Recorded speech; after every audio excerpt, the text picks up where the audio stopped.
Hello बच्चों, तो भाई कैसे हो आप सभी। आई होप सारे बच्चे एकदम अच्छे होंगे, एकदम बड़े होंगे और एकदम मस्त होंगे बच्चों। तो welcome to this amazing platform of physics वाला, जहां पर तुम्हारा जो मास्टर 30 बैच चल रहा था उसमें हम डिस्कस करने वाले हैं आज एक बिल्कुल नए चैप्टर के 30 क्वेश्चन, यानी कि 30 क्वेश्चंस विल बी देयर। और कौन सा चैप्टर होने वाला है? वो चैप्टर होने वाला है द्विघात समीकरण।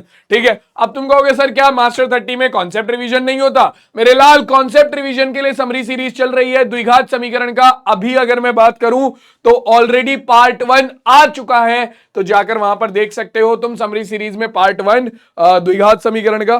ठीक है, और मास्टर 30 में होती है तुम्हारे क्वेश्चंस की प्रैक्टिस। तो यहां पर मैं तुम्हें कराने वाला हूं 30 क्वेश्चन जो कि होने वाले हैं द्विघात समीकरण पर आधारित। तो इस चैप्टर में टोटल हमने क्या पढ़ना है? हमने पढ़ना है द्विघात समीकरण, द्विघात समीकरण के मूल, वो मूल निकालने की 3 विधियां, गुणनखंड विधि, पूर्ण वर्ग विधि और आपका कौन सा द्विघाती सूत्र यानी कि श्रीधराचार्य नियम।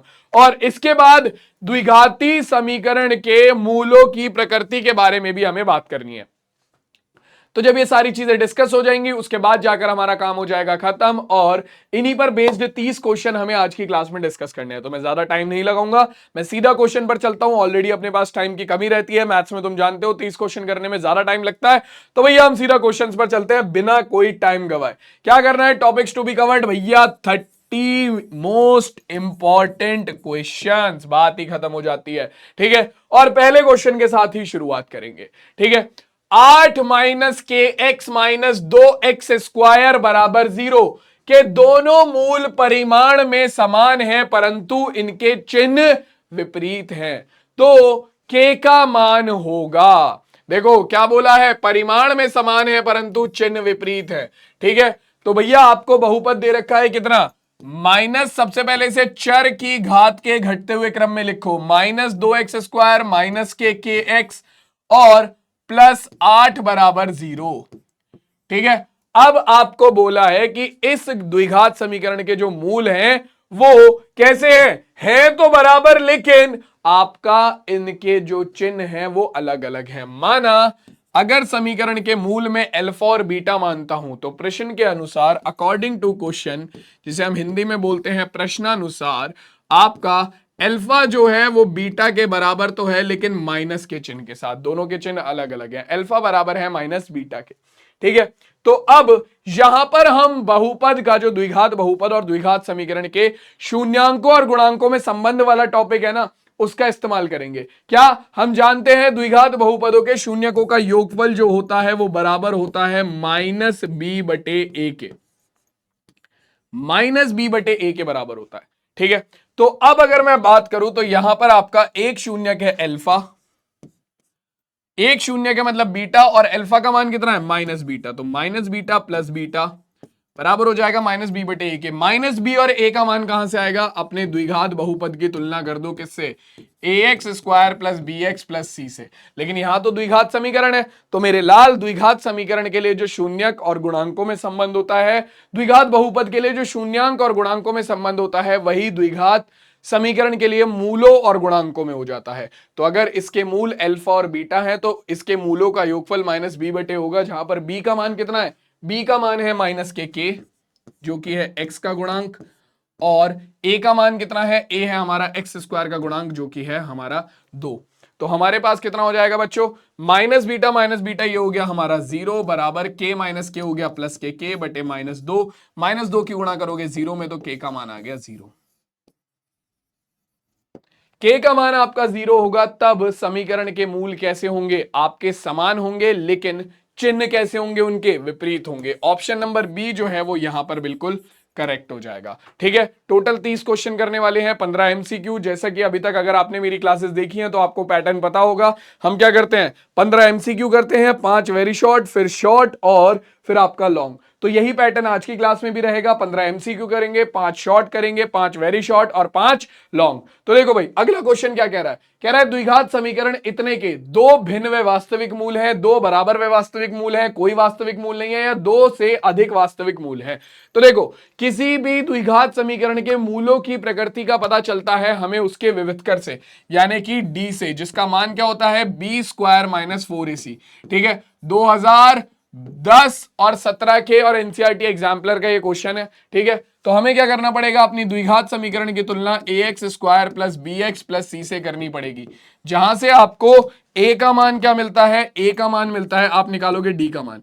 तो b का मान सबसे पहले क्या है, x का गुणांक जो कि है -k√5 का स्क्वायर माइनस 4 गुणा a का मान है x का गुणांक यानी कि 2 गुणा c का मान है आपका 1। तो कितना होगा भाई, d बराबर हो जाएगा -5 का वर्ग करेंगे प्लस √5 का वर्ग आ गया 5 -4 दूनी 8 एकम 8। तो हमारे पास d का मान कितना आ रहा है, d का मान आ रहा है आपका -3 जो कि 0 से छोटा है। तो बेटा जब विवितकर का मान 0 से छोटा होता है, जब विवितकर का मान यानी कि हमारा d का मान 0 से छोटा होता है, तब समीकरण का कोई वास्तविक मूल अस्तित्व में नहीं होता, ठीक है। आपका सी ऑप्शन जो होगा कि कोई वास्तविक मूल नहीं होगा, वो बिल्कुल करेक्ट हो जाएगा, ऑप्शन नंबर सी। क्यों, क्योंकि डी यानी कि विवितकर का मान -3 आ रहा है जो कि 0 से छोटा है। तो जब भी आपका डी का मान 0 से छोटा आएगा तो विवितकर का कोई भी वास्तविक मूल अस्तित्व में, समीकरण का कोई भी वास्तविक मूल अस्तित्व में नहीं होगा। अगला क्वेश्चन, द्विघात समीकरण के 3x square minus 6x plus के बराबर 0 के मूल समान है तो k का मान निकालो। तो भैया देखो मूल समान है तो सीधी सी बात है आपका क्या हो जाएगा, विवितकर का मान 0 हो जाएगा, ठीक है। तो ax square plus b x plus c बराबर 0 में आपको a मिल गया कितना, x स्क्वायर का गुणांक 3, b मिल गया x का गुणांक -6 और अचर पद c मिल गया कितना आपको k, ठीक है। तो आप जानते हो कि भैया अगर मूल समान है तो मूल समान कब होते हैं, मूल समान हमारे तब होते हैं जब d यानी कि b स्क्वायर -4ac बराबर हो 0 के, ठीक है, तब आपके मूल समान होते हैं। तो देखो भैया b का मान कितना है, -6, तो -6 का स्क्वायर -4 गुणा a का मान हो गया 3 गुणा c का मान हो गया k बराबर 0। तो -6 का स्क्वायर करोगे तो ये हो गया 36 -4 तिया 12 k बराबर 0। तो 36 इधर जाकर माइनस का हो जाएगा, माइनस के 12 के बराबर आ गया, प्लस 36 इधर जाकर माइनस के 36 हो गया, माइनस से माइनस कट गया, 12 एकम 12 12 तिया 36, के का मान आ गया हमारा 3। ये लो भैया, ये तुम्हारे के का मान हो जाएगा अगर इस समीकरण के मूल कैसे हैं, समान है। तो ध्यान रखना समीकरण के मूल समान कब होते हैं, समीकरण के मूल समान होते हैं जब आपका विवितकर यानी कि d बराबर बी स्क्वायर -4ac बराबर हो किसके, 0 के। तो आपका k का मान आ रहा है 3, ऑप्शन नंबर ए जो है वो बिल्कुल हो जाएगा करेक्ट आंसर। क्लियर हो गया सबको।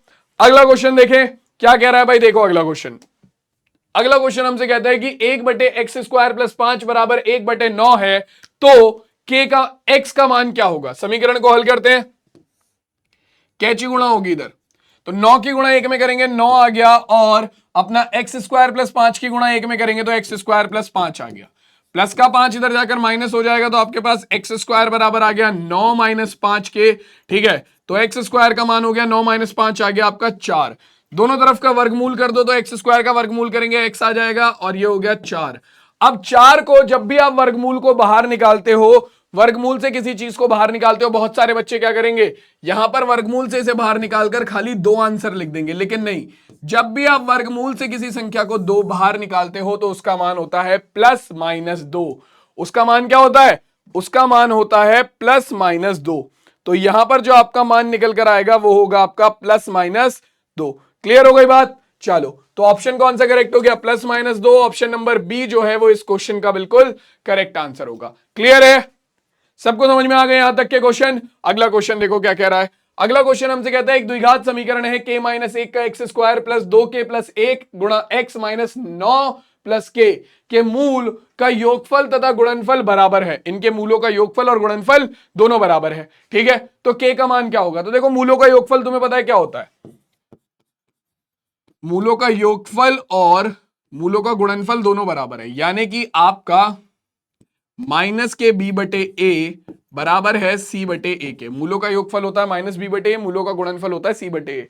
तो देखो 1/a से 1/a कट गया, क्या बचा -b बराबर c के, ठीक है। फालतू में क्यों मैं मान रखूं एक, जब पहले ही वो सॉल्व हो रहा है। तो 2018 ये सारे ज्यादातर क्वेश्चन प्रीवियस ईयर में आए हुए हैं तो तुम्हें देखने को मिल रहे होंगे, ज्यादातर सारे क्वेश्चन प्रीवियस ईयर में आए हुए हैं तो देखने को मिल भी रहे होंगे, वहां पे लिखा हुआ है, ठीक है। चलो तो -b बी क्या होता है, एक्स का गुणांक कितना है आपका, ये है आपका -2k+1 बराबर सी। सी होता है आपका अचर पद, ये कितना है -9 + k। सी का तो मान ही माइनस में है और बी का मान प्लस में है, लेकिन उससे पहले माइनस लगा हुआ है। तो क्या होगा यहां पर तुम्हारा माइनस से माइनस कट गया, यह आ गया 2k+1 बराबर 9k। 9 + k, प्लस का के इधर आकर माइनस हो गया, प्लस का एक इधर जाकर माइनस का हो गया, 2k - k बराबर 9 - 1। तो 2k - k कितना हो गया k, 9 - 1 हो गया हमारा कितना 8। तो k का मान कितना निकल कर आ गया, k का मान निकल कर आ गया हमारा 8। तो ऑप्शन कौन सा करेक्ट हो गया, option number B is absolutely correct. ठीक है, क्लियर हो गई बात। इजी क्वेश्चन था। ऑब्जेक्टिव टाइप क्वेश्चन में या तो ऐसे क्वेश्चन आएंगे जहां पर मूलों के योगफल और गुणनफल में संबंध होगा, ठीक है, और या फिर तुम्हारे क्वेश्चन आएंगे मूलों की प्रकृति से। ठीक है, बहुत रेयर केस होगा जब तुम्हें कोई इक्वेशन देकर वहां पर हल करने को बोलेगा। ठीक है, इक्वेशन देकर हल करने को बोलेगा तुम्हें द्विघात समीकरण की लघु उत्तरीय प्रश्नों में और दीर्घ उत्तरीय प्रश्नों में। बहुत ही रेयर केस होगा कि तुम्हें ये बहुविकल्पीय प्रश्न और तुम्हारा अति लघु उत्तरीय प्रश्नों में कोई समीकरण दे दे और बोले कि उसे हल करो। ठीक है, तो ध्यान रखना इस चीज को। अगला क्वेश्चन लगाते हैं, क्या कह रहा है देखो भाई। अगला क्वेश्चन कहता है निम्नांकित समुच्चयों में से किसमें द्विघात समीकरण x² - 5 बराबर 0 के मूल होंगे। तो देखो भाई, x² - 5 बराबर 0, माइनस का 5 इधर जाकर प्लस हो गया, x² बराबर 5, तो x बराबर हो गया √5, या फिर हम इसे लिखेंगे x बराबर ±√5। ठीक है, तो अब ये जो x के मूल हैं या इस समीकरण के मूल हैं ±√5, ये कौन सी संख्याओं के अंदर आएंगे। समुच्चय मतलब होता है समूह। ठीक है, तो ये कौन सी संख्याओं के समूह के अंदर आएंगे, पूर्णांकों के अंदर आ रहे हैं, ये परिमेय संख्याओं के अंदर आ रहे हैं, ये अपरिमेय संख्याओं के अंदर आ रहे हैं, या प्राकृत संख्याओं के अंदर आ रहे हैं। तो ±√5, √5 तो क्या है, एक अपरिमेय संख्या है, और -√5 भी क्या है, एक अपरिमेय संख्या है। तो सीधी सी बात है बच्चों, आपका इस समीकरण के जो मूल हैं वो कैसे हैं, वो अपरिमेय संख्या है। तो इसीलिए आपका ये अपरिमेय संख्याओं के समूह में से होगा। तो ऑप्शन नंबर सी बिल्कुल करेक्ट हो गया। क्लियर हो गया। अगला क्वेश्चन देखो क्या कह रहा है। अगला क्वेश्चन हमसे कहता है कि द्विघात समीकरण x² + 5x + 4 का विविधकर निम्नलिखित में से क्या होगा। 2018 के पेपर में आया हुआ है। विविधकर निकालना है भाई बहुत ही तेजी से। क्या होता है विविधकर, d बराबर b² - 4ac, डी को ही हम विविधकर बोलते हैं। ठीक है, इस समीकरण की तुलना करो ax² + bx + c से। तो x² का गुणांक है a जो कि है 1, x का गुणांक है b जो कि है 5, और अचर पद है c जो कि है 4। सारे मान उठाकर यहां पर रख दो। तो b का मान है कितना 5, तो 5 का स्क्वायर -4 गुणा a का मान कितना है, ये है 1, और c का मान कितना है 4। तो ये कितना हो जाएगा, ये हो गया आपका 5 पंजे 25 -4 एकम 4 चौक 16। तो 25 - 16 आ गया 9। तो ये हो गया बच्चों आपके विविधकर का मान, यानी कि डी का मान। ऑब्जेक्टिव टाइप क्वेश्चन छोटे छोटे ही हैं, तो ऑप्शन नंबर सी आपका बिल्कुल करेक्ट हो गया। क्लियर है, ऑप्शन नंबर सी जो है वो आपका बिल्कुल क्लियर हो गया। अगला क्वेश्चन देखो क्या कह रहा है। अगला क्वेश्चन हमसे कहता है द्विघात समीकरण ax² - 4ax + 2a + 1 बराबर 0 के मूल समान है। तो a का मान क्या होगा, मूल समान है तो तुम जानते हो कि विविधकर बराबर किसके होगा, तुम्हारा 0 के बराबर होगा। देखो यहां पर a पहले से ही दे रखा है उन्होंने, तो हम कैपिटल में ले लेते हैं। तो आपका विविधकर जो है b² - 4 capital A capital C बराबर होगा 0 के। ठीक है, तो क्या करो, इस समीकरण की तुलना capital ax² plus capital bx plus capital c से कर दो।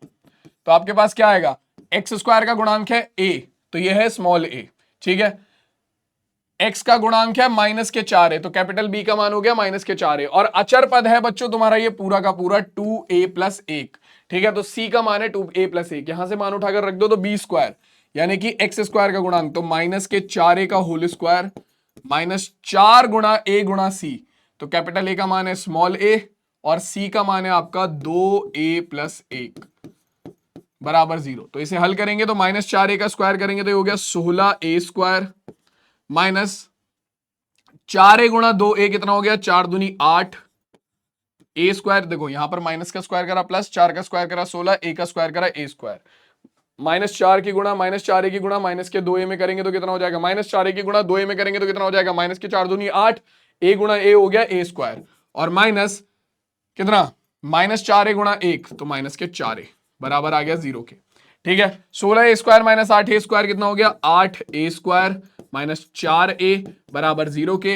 यहां से कॉमन ले लेंगे -4a, हमारा कितना 4a कॉमन आ गया, 8a² में से 4a कॉमन लिया हमने, कितना बचा हमारा 2a। ठीक है, माइनस यहां पर बचा हमारा 1 बराबर आ गया 0 के।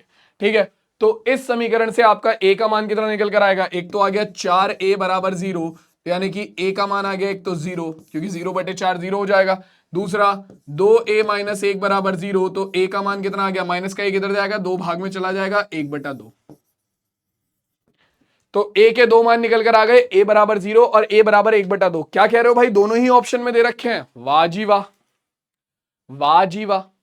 तो a का भैया देखो, वैसे तो दोनों में से कोई भी मान बिल्कुल सही हो सकता है, a बराबर 0 भी बिल्कुल करेक्ट है और a बराबर 1/2 भी बिल्कुल करेक्ट है। ठीक है, क्योंकि अगर तुम यहां पर देखो a बराबर 0 रखोगे, सोच के देखो दिक्कत क्या है।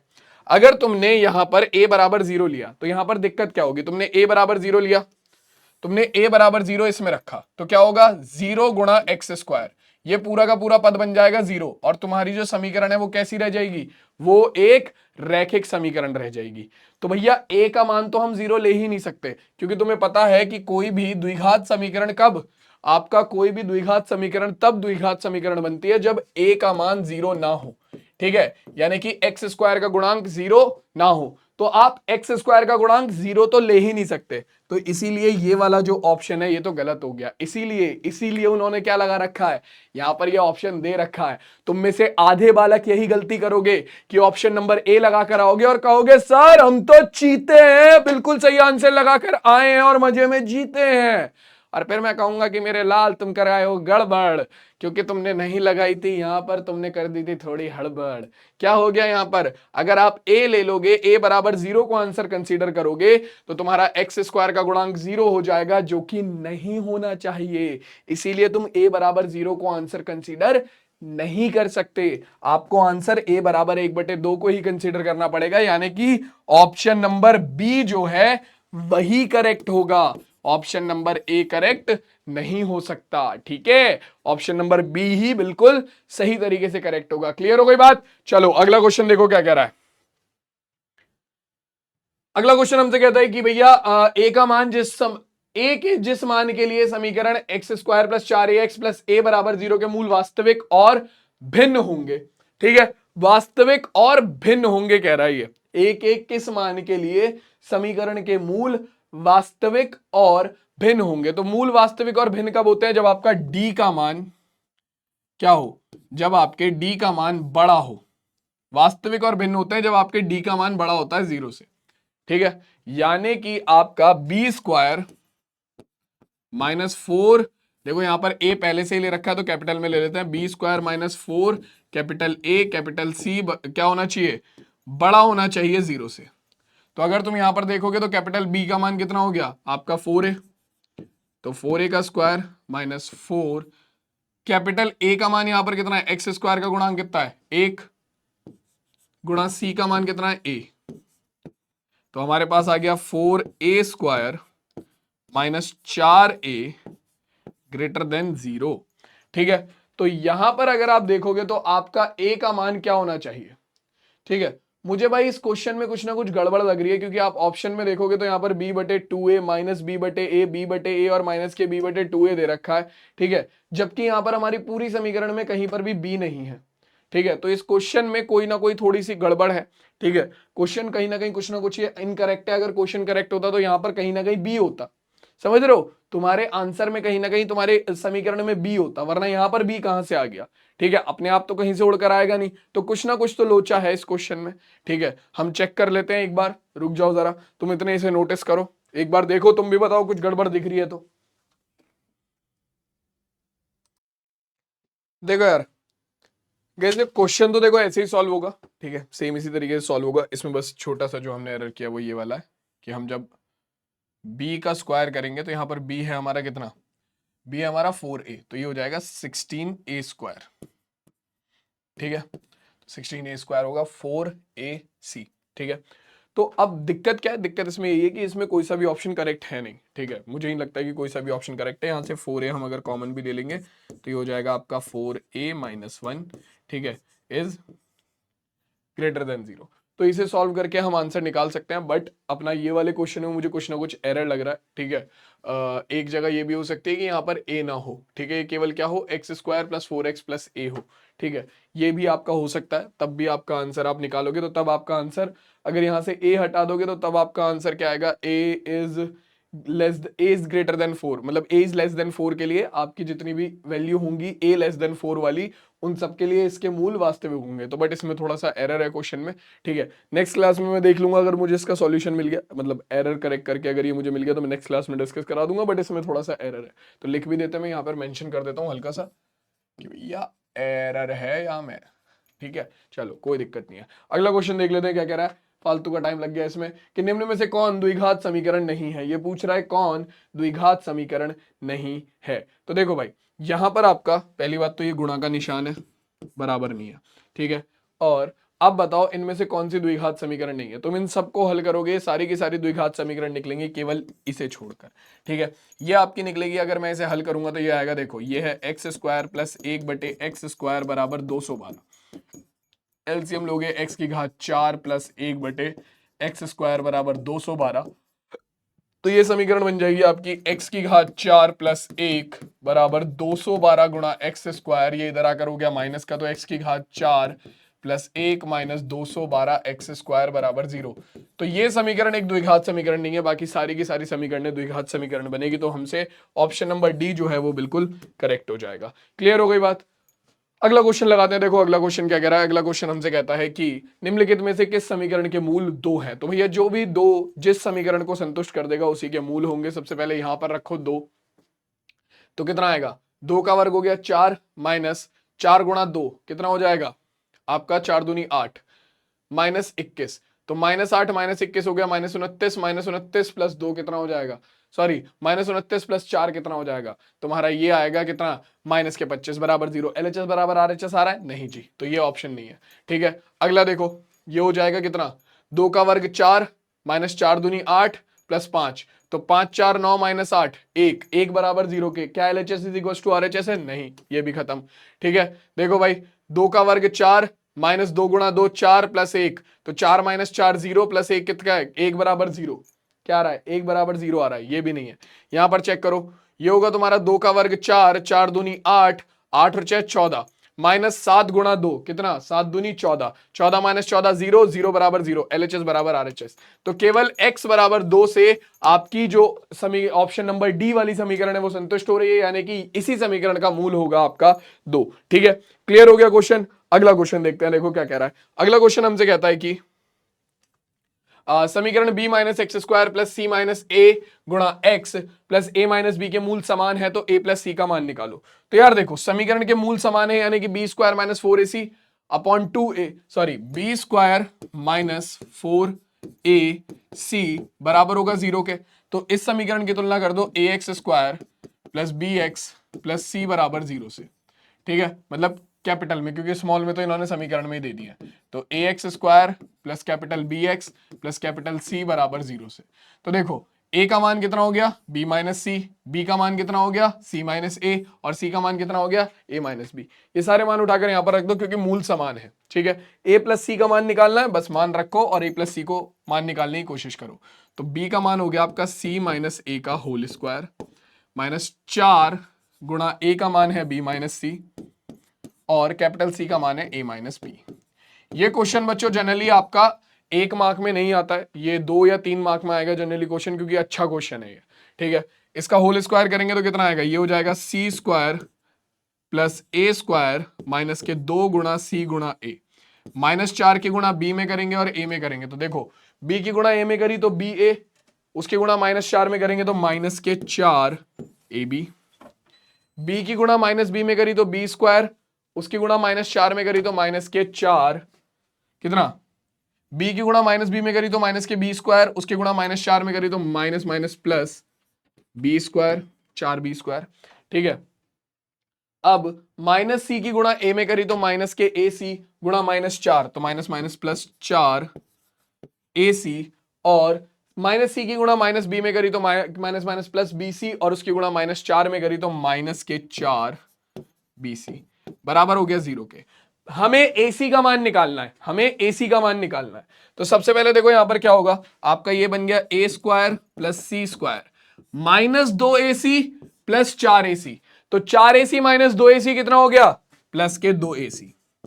तो अगर तुम ध्यान दोगे ये क्या बन गया, ये बन गया a square plus B square plus के 2 गुणा ए गुणा बी, या x square plus Y square plus 2 गुणा एक्स गुणा वाई, यानी कि एक्स प्लस वाई का होल स्क्वायर बन गया। तो ये तो बन गया ए प्लस सी का होल स्क्वायर।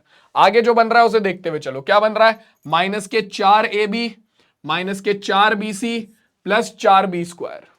तो देखो अगर मैं यहां से 4b कॉमन ले लूं, माइनस के 4ab में से और माइनस के 4bc में से क्या ले लूं, मैं 4b कॉमन ले लूं माइनस का, तो यहां पर भी a प्लस सी बचेगा। देखो यहां से -4 कॉमन लिया, माइनस के 4b कॉमन लिया हमने यहां से, इसमें से माइनस के 4b कॉमन लिया, a बचा, इसमें से माइनस के 4b कॉमन लिया आपका, प्लस के c बचा। ठीक है, अब कितना बचा हमारे पास, प्लस 4b स्क्वायर बराबर 0। तो ये तो बन गया कितना, a प्लस सी का होल स्क्वायर। इसे तुम क्या लिख सकते हो, इसे तुम लिख सकते हो प्लस 2b का होल स्क्वायर। मैंने 4b स्क्वायर को लिख दिया 2b का होल स्क्वायर। ठीक है, माइनस के, इसे मैं लिख देता हूं 2 गुणा a प्लस सी गुणा कितना, 2b। मैंने 4b को तोड़ दिया 2 गुणा 2b में। ठीक है, और इसे इस तरीके से लिख दिया 2 गुणा a प्लस सी गुणा 2b। क्यों लिख दिया, क्योंकि अगर तुम ध्यान से देखोगे तो अब ये फिर से क्या बन गया, ये फिर से सूत्र बन गया किसका, ए स्क्वायर या फिर एक्स स्क्वायर, जहां पर a प्लस सी पूरा का पूरा एक्स स्क्वायर है, plus B square X square plus Y square, जहां पर y आपका 2b है, माइनस के 2 गुणा एक्स गुणा वाई, 2 गुणा एक्स ए प्लस सी गुणा वाई 2b। तो क्या बन गया, x माइनस वाई का होल स्क्वायर, यानी कि आपका a प्लस सी जो कि हो गया आपका x माइनस वाई जो कि कितना है 2b का होल स्क्वायर बराबर 0 के। तो यहां से आपको a प्लस सी का मान निकालना है, स्क्वायर इधर जाकर स्क्वायर रूट हो जाएगा, 0 का स्क्वायर रूट कितना आ गया आपका 1 ही आएगा, मतलब 0 का स्क्वायर रूट कितना हो जाएगा, 0 ही हो जाएगा। तो a plus C minus 2b बराबर हो गया 0 के। तो आपका 2b इधर जाकर प्लस हो जाएगा, तो a प्लस सी बराबर आ गया 2b के। ये लो भाई, खत्म किस्सा। कौन सा ऑप्शन करेक्ट हो जाएगा, a प्लस सी बराबर आ गया 2b के, ऑप्शन नंबर सी करेक्ट हो गया। तो भैया इस क्वेश्चन में तुम्हें थोड़ा सा दिमाग लगाना पड़ेगा, तभी तुम इस क्वेश्चन का आंसर कर पाओगे, नहीं तो बहुत दिक्कत होगी। ठीक है, क्वेश्चन बढ़िया है, बेहतरीन क्वेश्चन है, बट हल्का सा दिमाग लगाना पड़ेगा। अगर तुम पेपर में जाने से पहले इस क्वेश्चन की प्रैक्टिस नहीं करके गए तो फिर नहीं हो पाएगा भाई। अगर पेपर में जाने से पहले तुम इस क्वेश्चन की प्रैक्टिस नहीं करके गए तो फिर नहीं हो पाएगा। ठीक है, चलो अगला क्वेश्चन देखो क्या कह रहा है हमसे। अगला क्वेश्चन हमसे कहता है कि अगर समीकरण इतने के मूलों के योग और मूलों के गुणनफल का अनुपात क्या होगा। तो देखो भैया, मूलों का योगफल मैं डायरेक्टली कर रहा हूं, माइनस बी बटे ए होता है, बटे में अनुपात चाहिए, मूलों का योगफल कितना होगा, सी बटे ए होगा। ठीक है, ये कितना हो गया, माइनस बी बटे ए, और ये पलट कर ऊपर जाएगा तो ये हो गया अपना कितना, ए बटे सी। ए से ए कट गया, हमारे पास कितना आ गया, माइनस के बी बटे सी। ठीक है, इसकी तुलना कर दो किससे, a x square plus b x plus c से। ठीक है, तो हमारे पास कितना आ जाएगा, अनुपात माइनस बी, बी का मान कितना है, माइनस के 12, तो माइनस बी का मान है माइनस के 12 बटे सी का मान कितना है 18। सॉल्व कर लो, माइनस माइनस प्लस 12 बटे 18, 6 से भाग करेंगे तो कितना आ गया, 6 दूनी 12, 6 तिया 18, तो 2 बटे 3, यानी कि हमारा 2:3 जो है वो इस क्वेश्चन का क्या हो जाएगा, आंसर हो जाएगा। यानी कि आपके इस समीकरण के मूलों के योगफल और गुणनफल में जो अनुपात है वो है 2:3 का, ऑप्शन नंबर डी जो है वो बिल्कुल करेक्ट हो गया। किसी को कोई दिक्कत, चलो बहुत बढ़िया। अगला क्वेश्चन देखते हैं क्या कह रहा है। अगला क्वेश्चन कह रहा है कि यदि समीकरण एक्स स्क्वायर प्लस के एक्स माइनस 5/4 बराबर 0 का एक मूल 1/2 है तो के का मान क्या होगा। तो देखो, अगर 1/2 इस समीकरण का मूल है, यानी कि ये से अगर मैं इस समीकरण में x की जगह पर 1/2 रख दूं तो ये से संतुष्ट करेगा, यानी कि LHS बराबर RHS होना चाहिए, यानी कि पूरी समीकरण का मान 0 के बराबर होना चाहिए। तो मान उठाकर रख दो, तो ये हो जाएगा 1/2 का स्क्वायर प्लस k गुणा 1/2 माइनस 5/4 बराबर 0। तो ये हो जाएगा 1/4 प्लस k/2 माइनस 5/4 बराबर 0। एलसीएम लेंगे, एलसीएम आ गया 4, यहां पर तो पहले से ही 4 है, यहां पर 4 बनाने के लिए 2 से ऊपर नीचे गुणा करनी पड़ेगी, तो ऊपर हो गया 2k माइनस यहां पर भी पहले से 4 है, तो यहां पर भी रहेगा 5 बराबर 0। 4 की गुणा 0 में करेंगे 0 हो गया, 1 माइनस 5, 1 माइनस 5 हो गया माइनस के 4 बराबर 0। 4 इधर जाएगा प्लस का हो जाएगा, 2 के बराबर आ गया 4 के, 2 एकम 2, 2 दूनी 4, तो के का मान आ गया 2। खत्म। ये क्वेश्चन भी हमारा यहीं पर खत्म हो गया। तो के का मान कितना निकल कर आ गया 2। Option number A is absolutely correct. Easy question था बहुत ही ज्यादा, ऐसे क्वेश्चन सबसे ज्यादा पूछे जाते हैं, ठीक है, और ये सबसे आसान होते हैं, ठीक है, जिसमें तुम्हें समीकरण का मूल दे देगा और वहां से तुम्हें कोई अचर पद पूछ लेगा।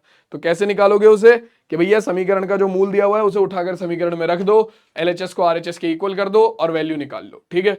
अगला क्वेश्चन देखो क्या कह रहा है। पूर्ण वर्ग बनाने की विधि द्वारा द्विघात समीकरण इतने को हल करने के लिए इसमें से किस अचर को जोड़ना या घटाना पड़ेगा। तो पूर्ण वर्ग बनाने के लिए सबसे पहले हम पहले पद को क्या करते हैं, होल स्क्वायर बनाते हैं।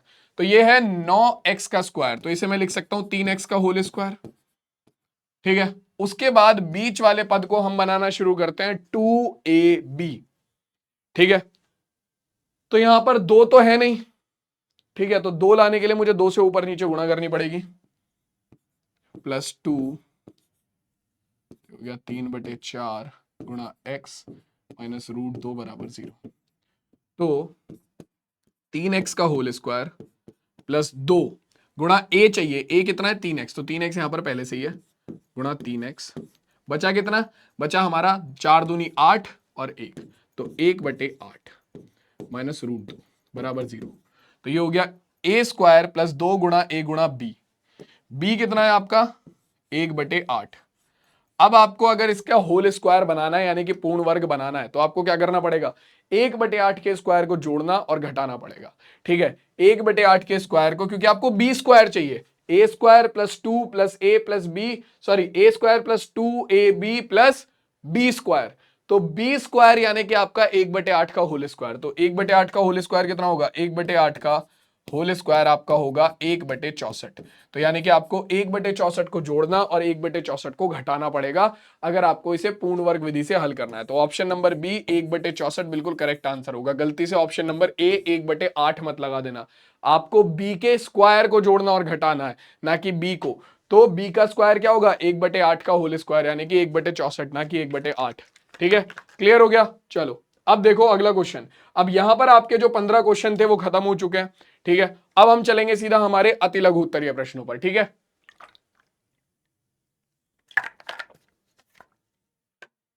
पहला क्वेश्चन देखो क्या कह रहा है अति लघु उत्तरीय प्रश्नों का।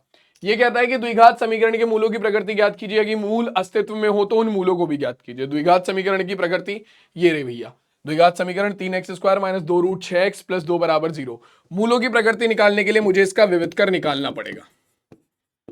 तो तुलना करो ax square plus bx plus c बराबर 0 से। a का मान मिल गया 3, b का मान मिल गया कितना माइनस के 2√6 और c का मान मिल गया 2। ए बी सी सारी चीजें हैं हमारे पास, विविधकर का मान निकाल दो। d बराबर बी स्क्वायर माइनस 4ac कितना होगा बी स्क्वायर यानी कि माइनस 2√6 का होल स्क्वायर माइनस 4 गुणा a 3 गुणा b 2, 3 गुणा c मतलब 4ac। तो माइनस का वर्ग करेंगे प्लस हो गया, 2 का वर्ग करा 4 और √6 का वर्ग करा तो 6, तो 4 छिंग 24, तो माइनस 2√6 का वर्ग हो गया 24, ठीक है। माइनस 4 तिया 12 दूनी 24, ये लो भैया।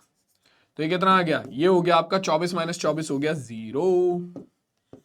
तो भैया क्योंकि d का मान d बराबर है 0 के, अतः समीकरण के मूल कैसे होंगे, दो समान व वास्तविक मूल होंगे, दो समान व वास्तविक मूल होंगे, ठीक है।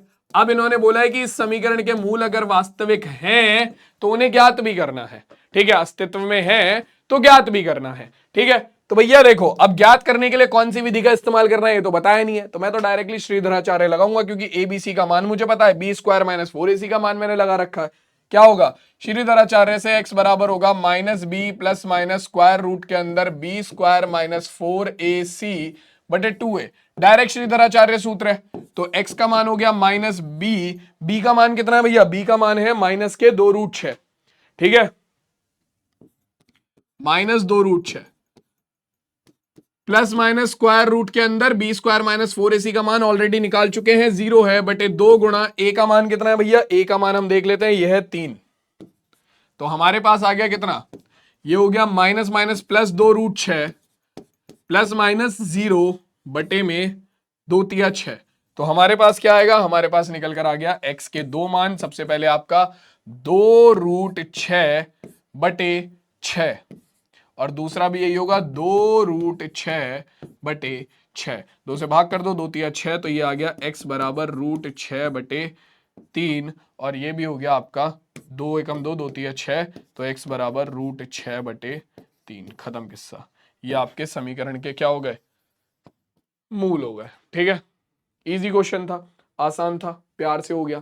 किसी को कोई दिक्कत इस क्वेश्चन में, जल्दी से बताओ, किसी भी बालक को यहां तक कोई दिक्कत है क्वेश्चन में?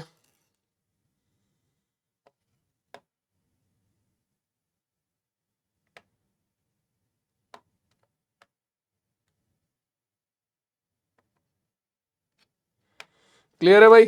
चलो देखो भाई, अब ये क्या कह रहा है क्वेश्चन हमारा, अगला क्वेश्चन देखो क्या कह रहा है, कह रहा है द्विघात समीकरण के मूल ज्ञात कीजिए। मूल ज्ञात करने को बोला है, किसी भी विधि से ज्ञात कर दो। समीकरण की तुलना करो ax square plus b x plus c बराबर 0 से, तो हमें क्या मिलेगा, हमें मिल जाएगा आपका, या फिर चलो इसे गुणनखंड विधि से करते हैं, तुम्हारे लिए भी अच्छा रहेगा, तुम्हारी प्रैक्टिस हो जाएगी।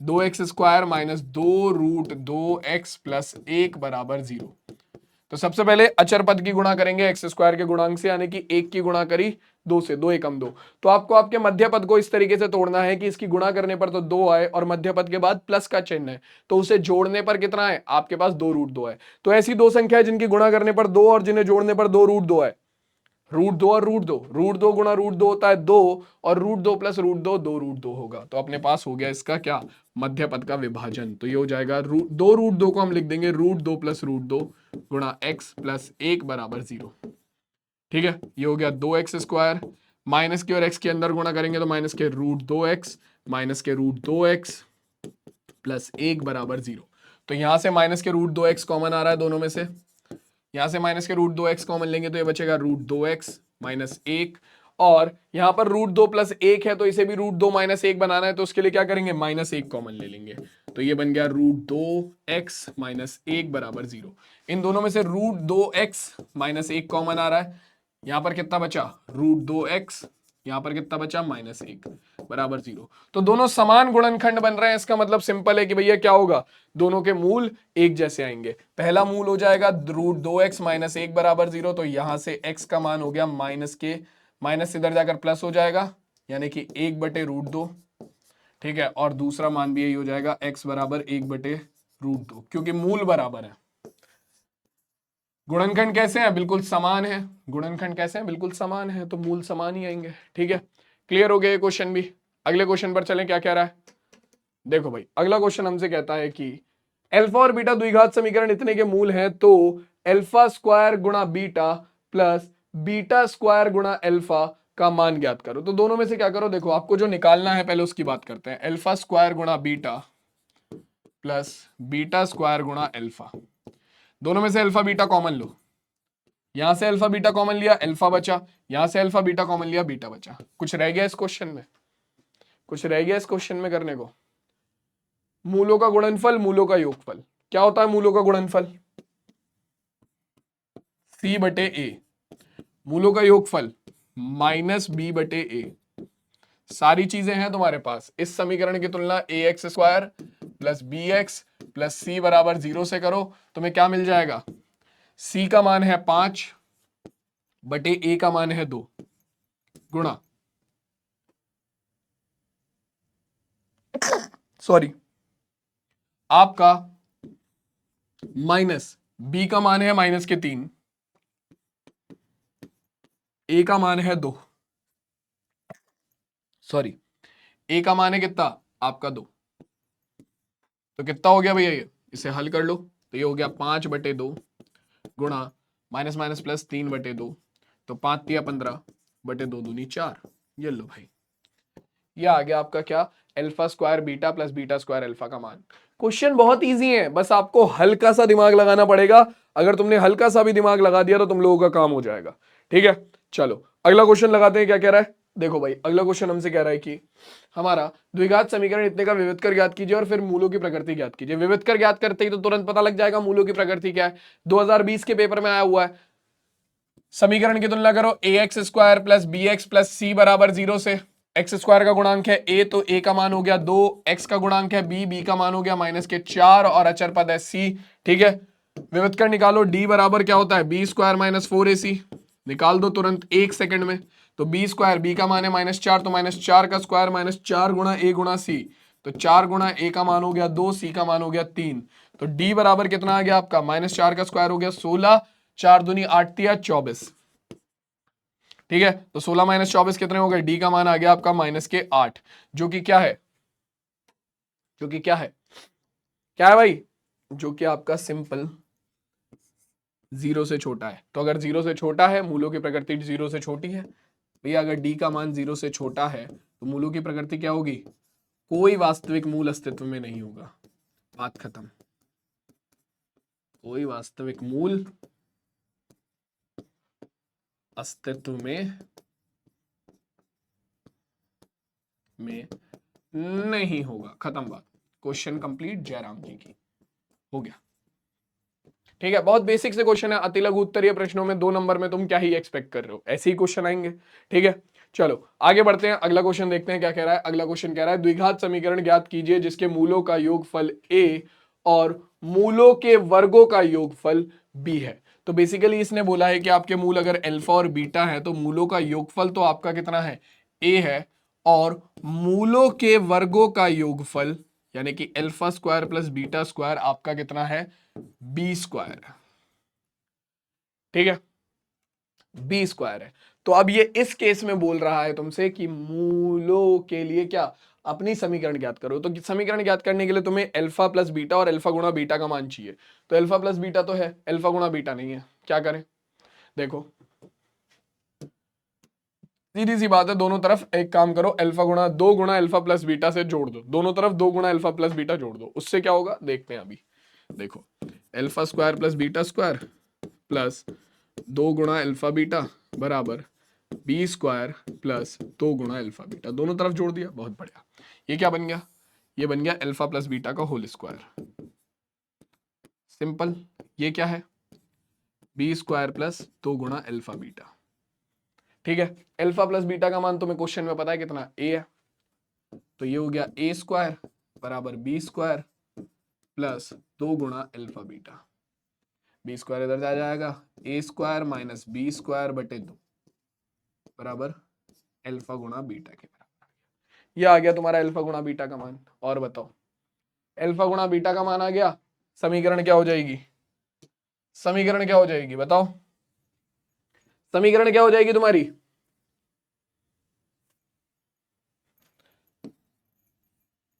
ये हो जाती है समीकरण k गुणा ब्रैकेट के अंदर x square plus alpha plus beta, sorry x square minus alpha plus beta गुणा एक्स प्लस अल्फा गुणा बीटा बराबर 0। अब तुम k का मान कुछ भी ले लो, यहाँ पर k के अलग अलग मान के लिए तुम्हारी अलग अलग समीकरण बन सकती है।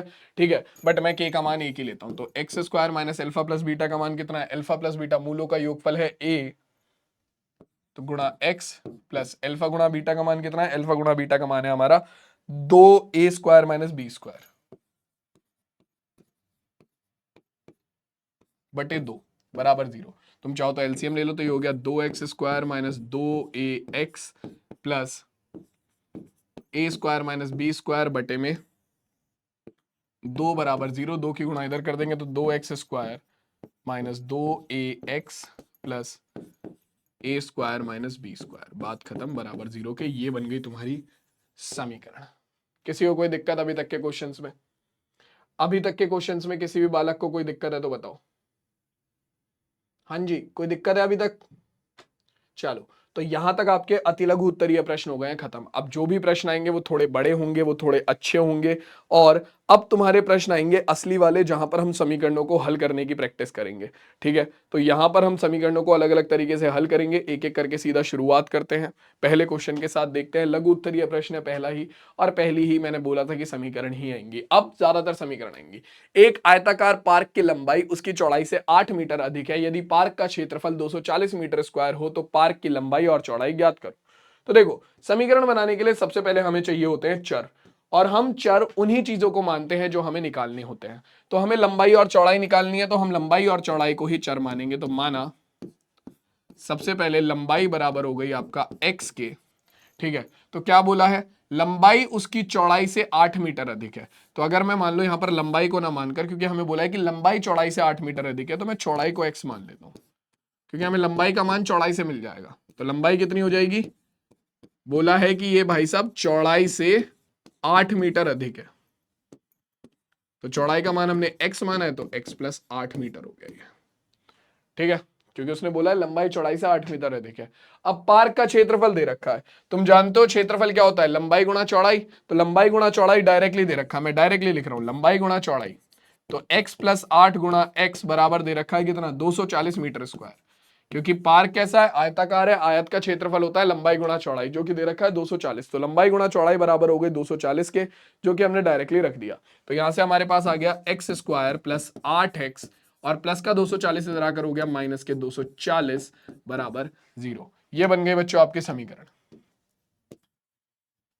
अब इस समीकरण को तुम पूर्ण वर्ग बनाकर हल कर लो, इस समीकरण को तुम क्या कहते हैं, गुणनखंड करके हल कर लो, या फिर इस समीकरण को तुम सिंपल अपना किससे, आपका किससे हल कर लो,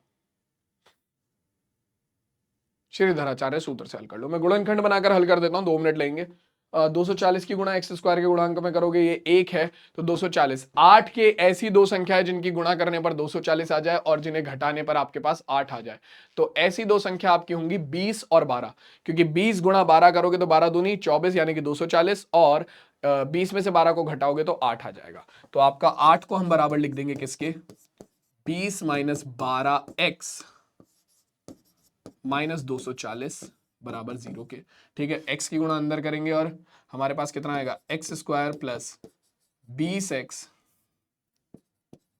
माइनस 12x माइनस 240 बराबर 0। इन दोनों में से x कॉमन आ रहा है, इन दोनों में से माइनस के 12 कॉमन आ जाएगा। ठीक है, एक्स स्क्वायर में से 12 कॉमन लिया, x बचा, 20x में से x कॉमन लिया, 20 बचा।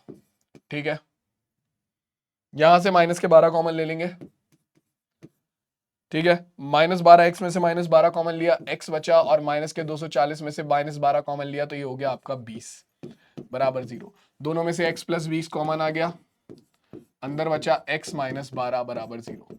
ठीक है, दोनों गुणनखंडों को उठाकर 0 के बराबर कर दो। एक बार x का मान आएगा कितना, x प्लस 20 बराबर 0, x का मान आ गया माइनस के 20। दूसरी बार x माइनस 12 बराबर 0, x का मान आ गया 12। अब देखो दिक्कत क्या है, आपका x क्या था ये देखो। सबसे पहले x थी चौड़ाई, क्या चौड़ाई माइनस में हो सकती है, क्या चौड़ाई माइनस में हो सकती है, नहीं हो सकती। तो इस वाले आंसर को कंसीडर नहीं किया जा सकता, क्यों, क्योंकि आंसर माइनस में आ रहा है। ठीक है, आंसर आ रहा है माइनस में, इसलिए इसे कंसीडर नहीं करेंगे। ठीक है, चौड़ाई आपकी प्लस में होगी, तो आपकी चौड़ाई कितनी होगी, आयताकार पार्क की चौड़ाई बराबर है x के, जो कि हो गई 12 मीटर, और लंबाई जो है वो है चौड़ाई से 8 मीटर अधिक, यानी कि 12 प्लस 8 बोले तो 20 मीटर। क्वेश्चन हो गया खत्म यहीं पर। चलो जी, कोई दिक्कत, कोई दिक्कत। अब आगे के जो क्वेश्चन होंगे जिनमें इजी समीकरण बनेंगी, मैं उनकी समीकरण बनाकर तुम्हें दे दूंगा, तुम्हें वो सॉल्व खुद से करना है। ठीक है, मैं खाली समीकरण बनाकर अब तुम्हें दे दूंगा, तुम्हें सॉल्व वो खुद से करने होंगे। ठीक है, चाहे तुम उन्हें श्रीधराचार्य से करो, चाहे उन्हें गुणनखंड से करो। जहां पर मुझे लगेगा कि थोड़ी डिफिकल्ट इक्वेशन है, उन्हें मैं खुद सॉल्व करा दूंगा। ठीक है, चलो जल्दी से चलते हैं, आगे देखते हैं, क्योंकि अपने पास टाइम की भी बहुत कमी है। अगला क्वेश्चन देखो क्या कह रहा है, कह रहा है कि एक कक्षा का परिणाम में शेफाली के गणित और अंग्रेजी में प्राप्त किए गए अंकों का योग 30 है। ठीक है, उसने अंग्रेजी और गणित में जितने भी अंक प्राप्त किए उनका योग 30 है। ठीक है, क्या कह रहा है, यदि उसको गणित में 2 अंक अधिक और अंग्रेजी में 3 अंक कम मिले होते तो उनके अंकों का गुणनफल 210 होता। ठीक है, शेफाली द्वारा दोनों विषयों में अलग अलग प्राप्त किए गए अंक ज्ञात करो। मान लो अंक ज्ञात करने, अंकों को ही हम क्या करेंगे, चर मानेंगे। ठीक है, माना गणित में मिले अंक, गणित में मिले अंक हमने मान लिए x।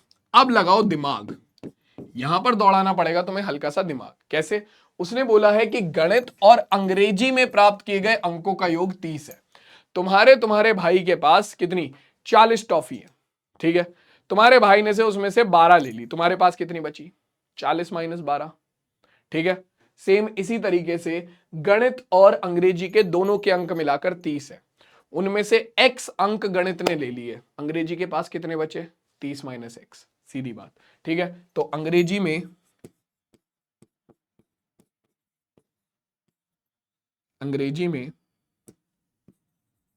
मिले अंक, तो ये बराबर हो गया आपके 30 माइनस एक्स। अब देखो इन्होंने बोला क्या है, इन्होंने बोला कि अगर गणित में 2 अंक अधिक मिले होते यानी कि ज्यादा मिले होते और अंग्रेजी में 3 अंक कम मिले होते तो उनका जो गुणनफल होता, अंकों का गुणनफल, वो 210 होता। तो प्रश्नानुसार अकॉर्डिंग टू क्वेश्चन आपका क्या होगा, गणित में अगर 2 अंक अधिक मिल जाते, तो गणित में x अंक मिले थे, आपके 2 अंक अधिक मिल जाते तो x प्लस 2 हो जाते, ठीक है। और अंग्रेजी में आपको 3 अंक कम मिलते, तो अंग्रेजी में थे 30 माइनस एक्स, तो उसमें 3 अंक और कम हो जाते यानी कि -3 हो जाते। तो इन दोनों अंकों का जो गुणनफल है वो कितना है भाई, वो आपका 210 हो जाता। बना लो बस समीकरण, हो गया काम खत्म।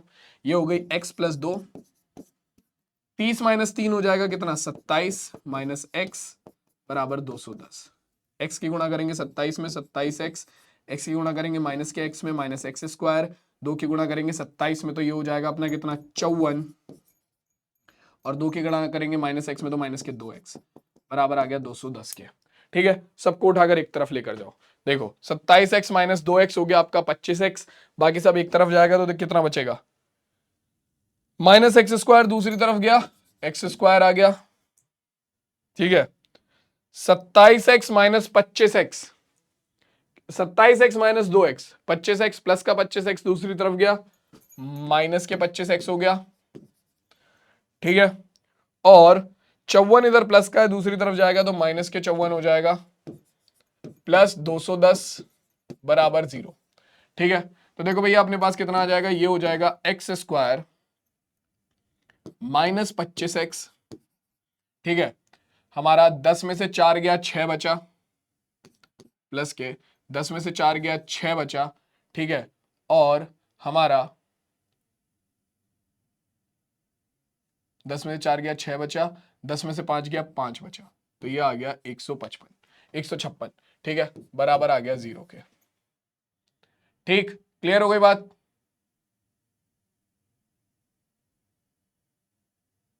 हाँ जी, ठीक है। तो अब देखो भैया ये बन गई तुम्हारी समीकरण। अब इस समीकरण को तुम चाहे तो अपना गुणनखंड विधि से हल करो, चाहे तुम इस समीकरण को हल करो तुम्हारा क्या कहते हैं श्रीधराचार्य सूत्र से, चाहे तुम इसे हल करो तुम्हारा किससे, तुम्हें यहां से x का मान मिल जाएगा, उस x के मान की सहायता से तुम्हें क्या गणित में मिले अंक और अंग्रेजी में मिले अंक प्राप्त हो जाएंगे, ठीक है। तो एक बार जरा देख लो कैसे करेंगे इसे। 156, 25 के ऐसे गुणनखंड जिनकी गुणा करने पर तो 156 आए और जिन्हें जोड़ने पर 25 आ जाए, क्योंकि मध्य पद के बाद प्लस का साइन है।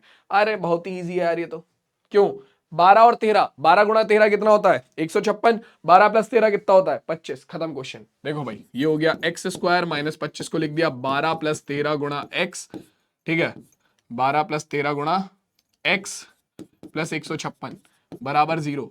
क्या होगा एक्स स्क्वायर माइनस के 12x माइनस 13x प्लस 156 बराबर 0। क्या होगा x कॉमन आ गया, x माइनस 12, यहां से x माइनस 12 लाने के लिए माइनस के क्या करेंगे, माइनस के 13 को कॉमन लेंगे, माइनस 13x में से माइनस 13 कॉमन लिया, x बचा 156 में से माइनस 13 कॉमन लिया, माइनस के 12 बचा बराबर 0। x माइनस 12 कॉमन आ जाएगा तो आपके पास आ गया x माइनस 13 बराबर 0, ठीक है। तो x के दो मान आ गए, x माइनस 12 बराबर 0 पर x का मान आ गया आपका 12 और x माइनस 13 बराबर 0 पर आपका x का मान आ गया 13, ठीक है। तो अब आपके दो मान हो सकते हैं, अगर यदि गणित में गणित के अंक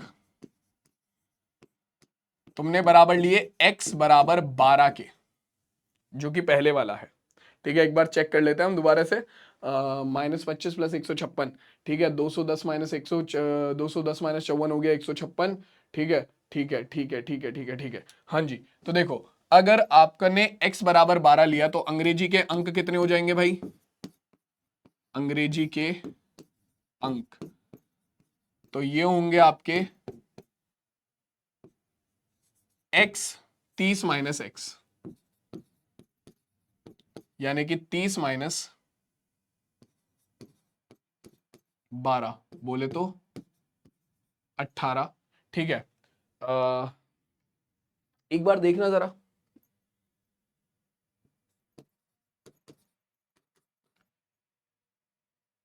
8 दूनी 16 का 6 हासिल हुआ है, 1 2 एकम 2 और 1 सेकेंड।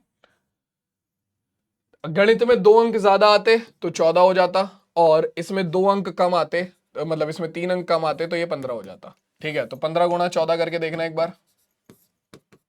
4 पंजे 20 का 0 हासिल हुआ है 2, 4 एकम 4 और 2 6। ठीक है, 5 और 1 तो 0, 6 5 11 का 1 हासिल हो गया, तो बिल्कुल सही। देखो, उसने यही बोला था कि आपका दोनों अंकों को मिलाकर 30 बन रहा है, तो गणित के अंक और अंग्रेजी के अंकों को मिला लो, दोनों को क्या बन रहा है? 30 बन रहा है। 12 और 18 30।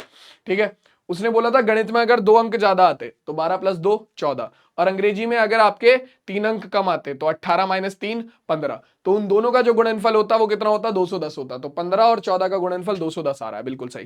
पहला आंसर बिल्कुल ठीक। दूसरा वाला चेक करो, यदि, क्योंकि दोनों ही प्लस के हैं, दोनों ही प्लस के हैं, यदि गणित के मान तुम 13 लेते हो, गणित के अंक तुमने बराबर लिए 13 के, तो उस केस में अंग्रेजी के अंक कितने होंगे? अंग्रेजी के अंक ये होंगे हमारे कितने? आपका 30 - x, यानी कि 30 - 13, जो कि बराबर हो गया हमारा किसके? ये हो गया हमारा 17 के। ठीक है, बात वही होती है कि 2 अंक फालतू आ जाएं गणित में तो कितना होगा? 13 प्लस कितना? 13 + 2 15 हो गया। ठीक है, और अंग्रेजी में 3 अंक कम आ जाए तो 17 - 3 14 हो गया। 15 गुणा 14 तुम्हें पता है 210 होगा। तो हमारे ये दोनों आंसर बिल्कुल करेक्ट है। ठीक है, कि अगर आपके गणित के अंक 12 हैं तो अंग्रेजी के 18 होंगे, और अगर गणित के अंक 13 हैं तो अंग्रेजी के 17 होंगे। ठीक है, ये हमारे इस क्वेश्चन का करेक्ट आंसर हो गया। किसी भी बालक को यहां तक कोई दिक्कत है तो बताओ। पहला ही क्वेश्चन एकदम, दूसरा क्वेश्चन सॉरी, लघु उत्तरीय प्रश्नों का दूसरा क्वेश्चन एकदम मजेदार क्वेश्चन। ठीक है, अगला सवाल देखो क्या कह रहा है। अगला सवाल कह रहा है निम्नलिखित समीकरण को हल कीजिए जहां पर x का मान -4 और 7 नहीं होगा। ठीक है, उससे हमें कोई मतलब भी नहीं है। ठीक, समीकरण दे रखी है, इसे पहले समीकरण में बदलेंगे तो x की गुणा -1, x - 7 की गुणा 1 में होगी x - 7, इसकी गुणा इधर होगी -x + 4 बटे में क्या होगा? इन दोनों के आपस में गुणा, एलसीएम ले लिया, x + 4 गुणा x - 7 बराबर 11/30। ठीक है, इस क्वेश्चन को तुम खुद से ही हल करोगे, मैं केवल समीकरण बनवाऊंगा इसकी, बहुत इजी है। ठीक है, देखो ऊपर क्या होगा? x - 7 माइनस की गुणा करेंगे अंदर -x, माइनस की गुणा 4 में करेंगे तो -4 आ गया। ठीक है, बटे में x की गुणा x में करी x², x की गुणा -7x में करी -7x, 4 की गुणा x में करी +4x, और 4 की गुणा -7 में करी 7 × 4 = 28 बराबर 11/30। ठीक है, -7 - 4 प्लस x से -x कट गया, -7 - 4 -11 बटे में x², पक्का माइनस क्या रहेगा? हाँ -11, x² माइनस 7x + 4x हो गया -3x -28 बराबर 11/30। तो देखो सबसे पहली चीज तो क्या होगी? 11 एकम 11, तो अपने पास बचा कितना? -1 बटे x² -3x -28 बराबर 1/30। 30 की गुणा -1 में कर दो, बाकी सबको उठाकर एक तरफ, इसकी गुणा इधर कर दो, तो आपके पास आ गया कितना? -30 बराबर कितना? x² की गुणा 1 में करेंगे तो ये हो गया x² -3x -28। ठीक है, अब क्या हो जाएगा भाई?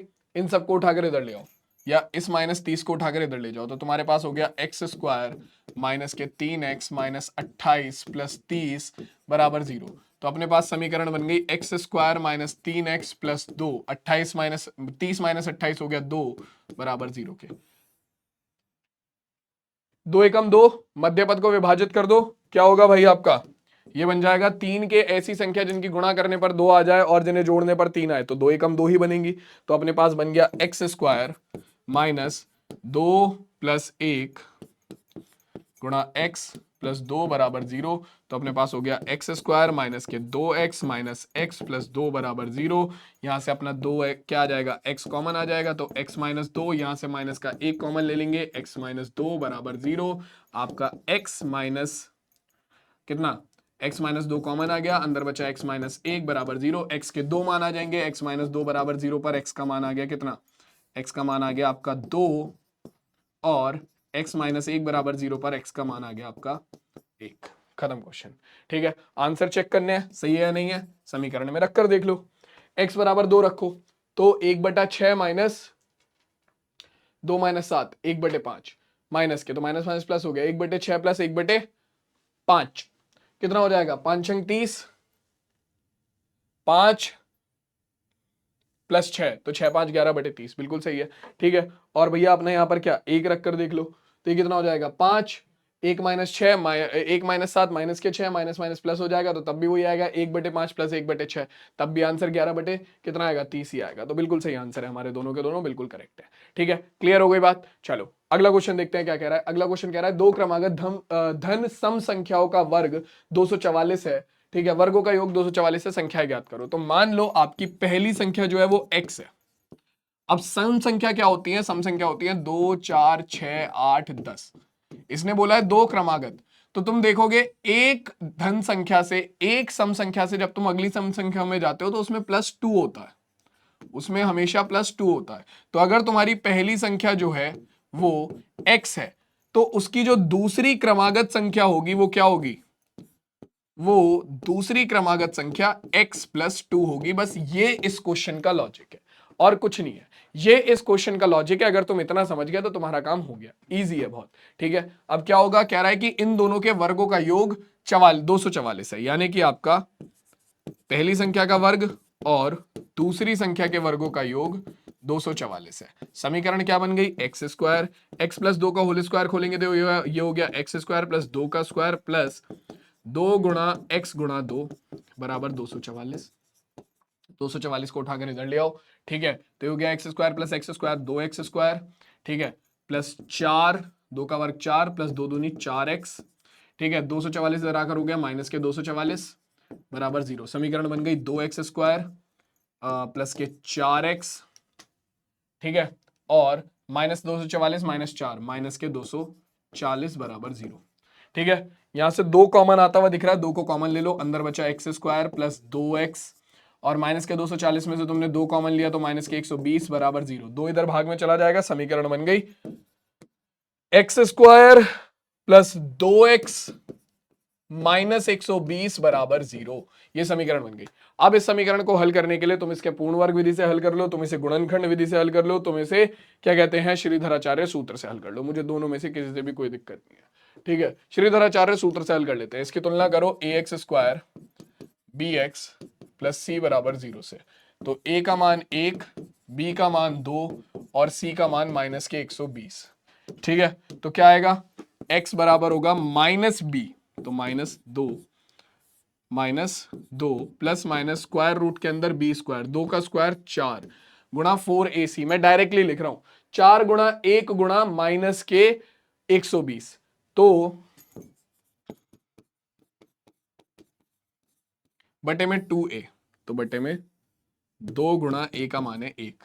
हल करो भाई, तो -2 प्लस माइनस स्क्वायर रूट के अंदर ये कितना हो गया आपका 4 माइनस माइनस माइनस प्लस हो जाएगा, 4 एकम 4 की गुणा 120 में करेंगे तो 12 एकम 12 12 दूनी 24 12 चौक 48। ठीक है, 12 चौक 48 तो 480 आ गया। ठीक है, तो अपने पास आ गया बटे में कितना 2, तो ये हो जाएगा -2 प्लस माइनस स्क्वायर रूट के अंदर 484 बटे में 2। ठीक है, तो अब तुम इसे चाहें तो हल कर लो। यहां से अगर तुम 4 कॉमन लोगे तो ये कितना हो जाएगा, इसे तुम लिख सकते हो 121 44 का स्क्वायर हो गया तो डायरेक्ट, ये तो 44 का स्क्वायर हो रहा है, देखना जरा हो रहा है क्या। 44 का नहीं, सॉरी 44 का नहीं, 22 का स्क्वायर हो रहा है ये डायरेक्ट। देखो 2 दूनी 4, 2 दूनी 4 गुणा 2 दूनी 4, 2 दूनी 4, हाँ जी 4 8 4, बिल्कुल 22 का स्क्वायर हो रहा है। 484 22 का स्क्वायर हो गया, बाहर निकाल लो इसे स्क्वायर रूट से, -2 प्लस माइनस 22 बटे में 2। तो यहां से तुम्हारे पास x के दो मान निकल कर आ जाएंगे। सबसे पहला मान होगा तुम्हारा x का बराबर -2 प्लस 22 बटे 2, यानी कि आपका 22 माइनस 2 हो गया 20 बटे में 2, तो x का मान हो गया आपका 10, पहला मान। ठीक है, दूसरा x बराबर -2 माइनस 22 बटे में 2, यानी कि माइनस के 24 बटे 2, भाग करोगे तो x का मान आ गया -12। तो ये तुम्हारे क्या हो गए, इन दोनों क्वेश्चन का आंसर हो गया। ठीक है, एक सेकेंड, x हमारा था क्या, x थी पहली धन सम संख्या। तो भैया देखो x का मान आप ये तो नहीं ले सकते, सॉरी, क्योंकि उसने बोला है धन सम संख्या होनी चाहिए, ये धन नहीं है ये ऋण है, वो माइनस किया, तो वो तो नहीं ले सकते। x बराबर 10 ही लिया जाएगा। तो आपकी पहली संख्या हो गई x बराबर 10, दूसरी संख्या हो जाएगी x बराबर कितनी, 10 प्लस 2 यानी कि 12। तो दो क्रमागत संख्या है जिनके वर्गों का योग, तो 10 का वर्ग करोगे 100 और 12 का वर्ग करोगे 144, दोनों का योग करोगे 144 प्लस 100 244, जो कि बिल्कुल करेक्ट है। ठीक है, तो हमारी दो संख्या है जिनके वर्गों का योग, दो क्रमागत सम संख्या है जिनके वर्गों का योग आपका 244 है, वो हो गई 10 और 12। क्लियर हो गई बात, समझ में आ गया सबको। चलो जी, बहुत ही बढ़िया, शानदार एकदम। ठीक है, चलो अगला क्वेश्चन देखो क्या कह रहा है। कह रहा है m के किन मान के लिए समीकरण के मूल समान होंगे। यार अब इसके जैसे क्वेश्चन बहुत करा दिए मैंने, ठीक है, इतने क्वेश्चन करा चुका हूं इसके, तो भाई अब तो तुम खुद कर लोगे। बी स्क्वायर माइनस 4ac बराबर 0 कर दो, तो b की जगह पर कितना है हमारा 2m प्लस 3, मूल समान है तो बी स्क्वायर माइनस 4ac बराबर 0 होगा, का होल स्क्वायर माइनस 4 गुणा a का मान हो गया m प्लस 1, ठीक है, गुणा c का मान हो गया कितना 2m प्लस 3, ये पूरा का पूरा उठाकर 0 कर दो। देखो भाई ये हो जाएगा 4, m प्लस 3 का होल स्क्वायर करेंगे तो ये हो जाएगा कितना, m स्क्वायर प्लस 3 का स्क्वायर हो गया 9, चलो मैं कर देता हूं, प्लस 3 का स्क्वायर प्लस 2 गुणा m गुणा 3 माइनस 4, इधर देखो सॉरी, m की गुणा करेंगे 2m में तो ये हो जाएगा 2m स्क्वायर, फिर m की गुणा 3 करी 3 में, हमारा आ गया 3m, सॉरी 3m, एक m की गुणा करेंगे 2m में तो ये आ गया 2m, और एक की गुणा करेंगे 3 में तो ये आ गया 3 बराबर 0। ठीक है, अब 4 के अंदर गुणा कर लो तो ये होगा 4m स्क्वायर प्लस 3 का स्क्वायर कितना हो जाएगा, 3 का स्क्वायर हो जाएगा 9, 9 चौक 36, प्लस, बल्कि एक काम करो ना, यहां पर इतना क्यों, 4 की गुणा क्यों कर रहे हो, 4 की गुणा क्यों कर रहे हो, 4 कॉमन लो दोनों में से और उठाकर 0 में भेज दो, खत्म बात। दोनों में से 4 कॉमन आ रहा है, दोनों में से 4 को कॉमन लो, उठाकर 0 में भेज दो, बात खत्म, छुट्टी। अपने पास बचेगा m स्क्वायर प्लस 3 तिया 9 प्लस 2 तिया 6m, माइनस के अंदर गुणा करेंगे तो माइनस के 2m स्क्वायर, ठीक है, माइनस के कितना 2m और 3m 5m हो जाएगा, और -3 बराबर 0। हल करो इसे, कितना होगा, ये हो जाएगा m स्क्वायर, तो माइनस के m square 6m minus 5m कितना हो गया, 6m माइनस 5m हो गया हमारा कितना, 6m माइनस 5m हो गया हमारा m प्लस के, ठीक है, और 9 माइनस 3 हो गया प्लस के 6 बराबर 0। यहां से माइनस कॉमन ले लेते हैं तो अंदर बचेगा m square minus m minus 6 बराबर 0। ठीक है, एक बार चेक भी कर लेता हूं मैं दोबारा से, m स्क्वायर 9 2 तिया 6, ठीक है, माइनस 2m स्क्वायर माइनस के 3 2 5m और माइनस के 3, ठीक है, इसके बाद m square minus 2m square हो गया माइनस के m square, 6m minus 5m हो गया माइनस के m, और 9 माइनस 3 हो गया 6, ठीक है, माइनस कॉमन लिया, माइनस हमारा इधर भाग में चला जाएगा, तो m square minus m minus 6 बराबर 0। 6 की गुणा करोगे m स्क्वायर के गुणांक से, द्विघात समीकरण बन गई है तो आपकी डायरेक्ट, ये क्या बन गई, ये बन गई द्विघात समीकरण। अब इस द्विघात समीकरण को आपको हल करके m के मान निकालने पड़ेंगे, m के 2 मान निकल कर आएंगे, ठीक है। m का अगर कोई मान -1 आए तो तुम उसे कंसीडर नहीं कर सकते हो, क्योंकि अगर तुम m का मान -1 ले लोगे तो क्या होगा, -1 + 1 हो जाएगा 0, जिसका मतलब x² का गुणांक बन जाएगा 0। तो उसे तुम कंसीडर नहीं कर सकते हो अगर m का मान -1 आ रहा है, जो कि मुझे लग रहा है पक्का आएगा, ठीक है। वैसे हो भी सकता ना आए।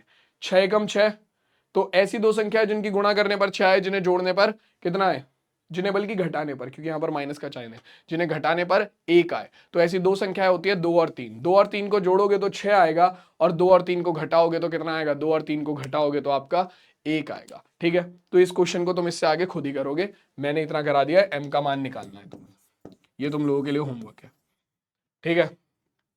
चलो अब आगे बढ़ते हैं। अब मैं चलता हूं सीधा दीर्घ उत्तरीय प्रश्नों पर। तो पहला दीर्घ उत्तरीय प्रश्न कहता है कि एक आयताकार खेत का विकर्ण उसकी छोटी भुजा से 60 मीटर अधिक लंबा है, ठीक है। यदि बड़ी भुजा छोटी भुजा से 30 मीटर अधिक हो तो खेत की भुजाएं ज्ञात कीजिए। अब देखो इस चीज में थोड़ा सा आपको दिमाग लगाना पड़ेगा, इस चीज में आपको थोड़ा सा दिमाग लगाना पड़ेगा। आपको बोला एक खेत है, खेत की छोटी भुजा को मान लो मैंने x मान लिया, तो बड़ी भुजा कितनी है, यदि बड़ी भुजा छोटी भुजा से 30 मीटर अधिक है, तो छोटी भुजा अगर x है तो बड़ी भुजा छोटी भुजा से 30 मीटर अधिक है। 30 मीटर यानी कि x है छोटी भुजा, उससे 30 मीटर अधिक है, ठीक है। कह रहा है कि आयताकार खेत का विकर्ण उसकी छोटी भुजा से 60 मीटर अधिक लंबा है। तो खेत का जो विकर्ण है वो छोटी भुजा से 60 मीटर लंबा है, तो x + 60 मीटर लंबा, ठीक है। अब आप जानते हो आयताकार खेत का विकर्ण क्या होता है। मान लो जो चीजें हमने यहां पर लिखी हैं वो बोल दें, छोटी भुजा बराबर है x के, तब बड़ी भुजा कितनी है, प्रश्न के अनुसार बड़ी भुजा छोटी भुजा से 30 मीटर अधिक है, यानी कि x + 30, ठीक है। विकर्ण क्या होता है भैया, आयत का विकर्ण होता है, आयत का विकर्ण होता है स्क्वायर रूट के अंदर आपका लंबाई का स्क्वायर प्लस चौड़ाई का स्क्वायर, ठीक है। तो भैया आपकी लंबाई और चौड़ाई आपको पता ही है, विकर्ण भी आपको पता ही है कितना है, ये हो गया आपका कितना, x + 60 बराबर होगा स्क्वायर रूट के अंदर कितने क्या आपके, आपका x + 30 का होल स्क्वायर प्लस x का होल स्क्वायर। दोनों तरफ का वर्ग कर दो तो वर्ग से वर्गमूल हट जाएगा, इधर तुम्हारा बन गया x + 60 का होल स्क्वायर, इधर है x + 30 का whole square plus x square, ठीक है। दोनों तरफ का वर्गमूल कर दिया ताकि वर्ग से वर्गमूल हट जाए, दोनों तरफ का वर्ग कर दिया ताकि वर्ग से वर्गमूल हट जाए। तो ये कितना हो जाएगा, ये हो जाएगा यहाँ पर x का स्क्वायर प्लस 60 का स्क्वायर कितना हो जाएगा, 60 का स्क्वायर हो गया 3600 प्लस 2 गुणा 60 गुणा x, मैं डायरेक्टली लिख रहा हूं 2 गुणा 60 गुणा x कितना हो गया 120x बराबर x + 30 का होल स्क्वायर, तो x का स्क्वायर प्लस 30 का स्क्वायर कितना हो जाएगा 900 प्लस 2 गुणा 30 गुणा x यानी कि 60x प्लस x स्क्वायर, ठीक है। तो देखो भाई इन सबको उठाकर इधर ले आओ, अपने पास कितना आएगा, ये हो जाएगा x² + x² 2x², ठीक है, प्लस 60x प्लस 900, ठीक है। ये इधर जाएगा प्लस का x² इधर जाकर माइनस का x² हो गया, ठीक, प्लस का 120x इधर जाकर माइनस के 120x हो गया, और प्लस का 3600 दूसरी तरफ जाकर माइनस का 3600 हो गया, बराबर आ गया 0 के, ठीक है। तो 2x² - x² हो गया x², 60x - 120x हो गया माइनस के 60x, और 900 - 3600 हो गया कितना, माइनस के 2700 बराबर 0, ठीक है। अब क्या करो, इसके गुणनखंड अगर हो सकते हैं तो गुणनखंड कर लो, नहीं तो भैया इसे क्या करो, धनाचार्य से कर लो। देखो वैसे मैं गुणनखंड कर देता हूं, 60 की ऐसी संख्या है जिनकी गुणा करने पर 2700 और जिन्हें घटाने पर 30 आए, ठीक है। तो सॉरी 60 की ऐसी संख्या है जिनकी गुणा करने पर तो 2700 और जिन्हें घटाने पर 60 आए। 90 और 30, 9 × 27, 2700, 90 - 30 60 हो गया काम। थोड़ा सा ही दिमाग लगाना होता है, एक्स स्क्वायर माइनस 60 को लिख लिया 90 माइनस 30 गुणा एक्स माइनस 2700 बराबर आ गया 0 के। यहां से आ जाएगा आपका x square minus 90x minus minus plus के 30x माइनस 2700 बराबर आ गया 0 के। यहां से आपका x कॉमन आ गया, अंदर बचा x माइनस 90। यहां से आपका 30 कॉमन आ जाएगा, प्लस के अंदर बचेगा x माइनस, यहां से 90 कॉमन, 0 0 गया और 3 नेम 27, तो x माइनस 90 बराबर 0। दोनों में से x माइनस 90 कॉमन आ गया, अंदर बचा x प्लस 30 बराबर 0। तो एक तो आ गया x माइनस 90 बराबर 0, तो x का मान आ गया आपका 90। दूसरा आ गया आपका x प्लस 30 बराबर 0, तो x का मान आ गया आपका माइनस के 30। अब x था क्या? x थी आपकी छोटी भुजा। तो छोटी भुजा अगर किसी आयत की भुजा है तो वो माइनस में तो होगी नहीं, तो ये तो हम कंसीडर कर नहीं सकते क्योंकि माइनस का है। तो x बराबर 90 ही हमारा क्या होगा? छोटी भुजा होगी। और x बराबर 90 अगर छोटी भुजा है तो 90 प्लस 30 120 मीटर आपकी बड़ी भुजा हो गई। तो ये आपके क्वेश्चन का आंसर हो जाएगा। ठीक है, क्लियर हो गई बात? विकर्ण निकाल लो अगर निकालना है तो।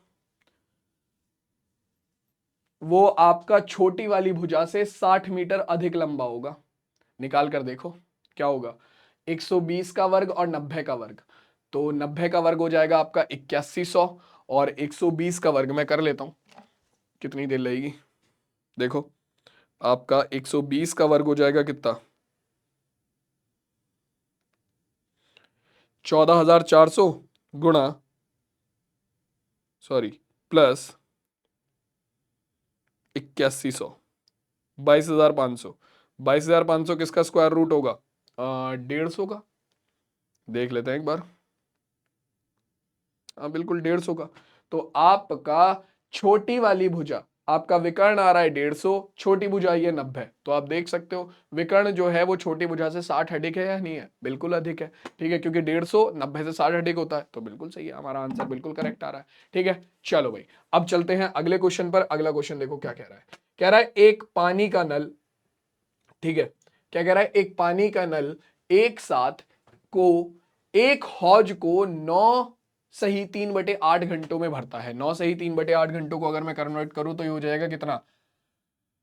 8 निम 72 और 3 75/3, 75/8 घंटों में भर सकता है। बड़े व्यास वाला नल हौज को भरने में कम व्यास वाले नल से 10 घंटे समय कम लेता है। प्रत्येक हौज को भरने में समय ज्ञात कीजिए। तो भैया देखो ये बोल रहा है कि प्रत्येक हौज को भरने में कितना समय लगेगा, आपको ये ज्ञात करना है। ठीक है, वो भी आपका प्रत्येक द्वारा अलग से हौज को भरने में, मतलब आपके दो नल लगे हुए हैं, ठीक है, दोनों नल एक हौज को एक साथ 75/8 घंटों में भर देते हैं। ठीक है, 75/8 घंटों में भर देते हैं।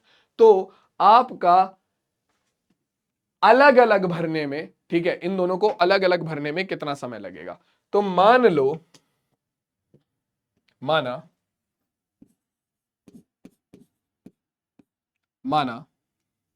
हम क्या करेंगे, हम ये निकालने की कोशिश करेंगे कि दोनों जो आपके नल हैं वो एक घंटे में अलग अलग कितना हौज भरते हैं। ठीक है, दोनों जो आपके नल हैं वो अलग अलग एक घंटे में कितना हौज भरते हैं। ठीक है, और साथ में एक घंटे में कितना हौज भरते हैं। ठीक है, उसके बाद हम उन दोनों को एक साथ जोड़ के काम कर देंगे। कैसे दिखाता हूं। सबसे पहले देखो हम मानेंगे, माना आपका x घंटे में, x घंटे में छोटे व्यास या कम व्यास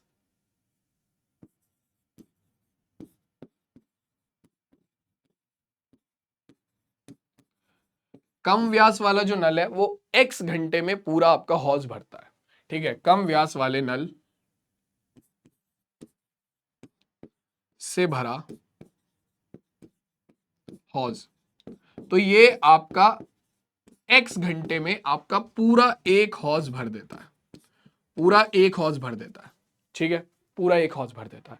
ठीक है, तो एक घंटे में कितना हौज भरेगा भाई? ये एक घंटे में कम व्यास वाले नल से भरा हौज बराबर कितना होगा? 1/x भाग होगा। ठीक है, 1/x भाग होगा। ठीक है, सेम इसी तरीके से इसने क्या बोला है, बड़े व्यास वाला नल हौज को भरने में कम व्यास वाले नल से 10 घंटे का कम समय लेता है। तो अगर इसने x घंटे में पूरा का पूरा जो हौज था वो भरा था, तो आपका बड़े व्यास वाला नल कितने घंटे में पूरा हौज भर देगा, आपका x माइनस 10 घंटे में। x माइनस 10 घंटे में बड़े व्यास वाले हौज से, बड़े व्यास वाले नल से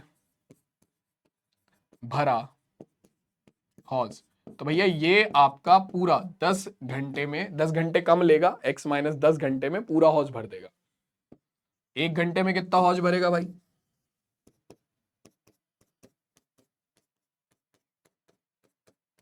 कितना भरेगा, 1/x माइनस 10 भाग भरेगा।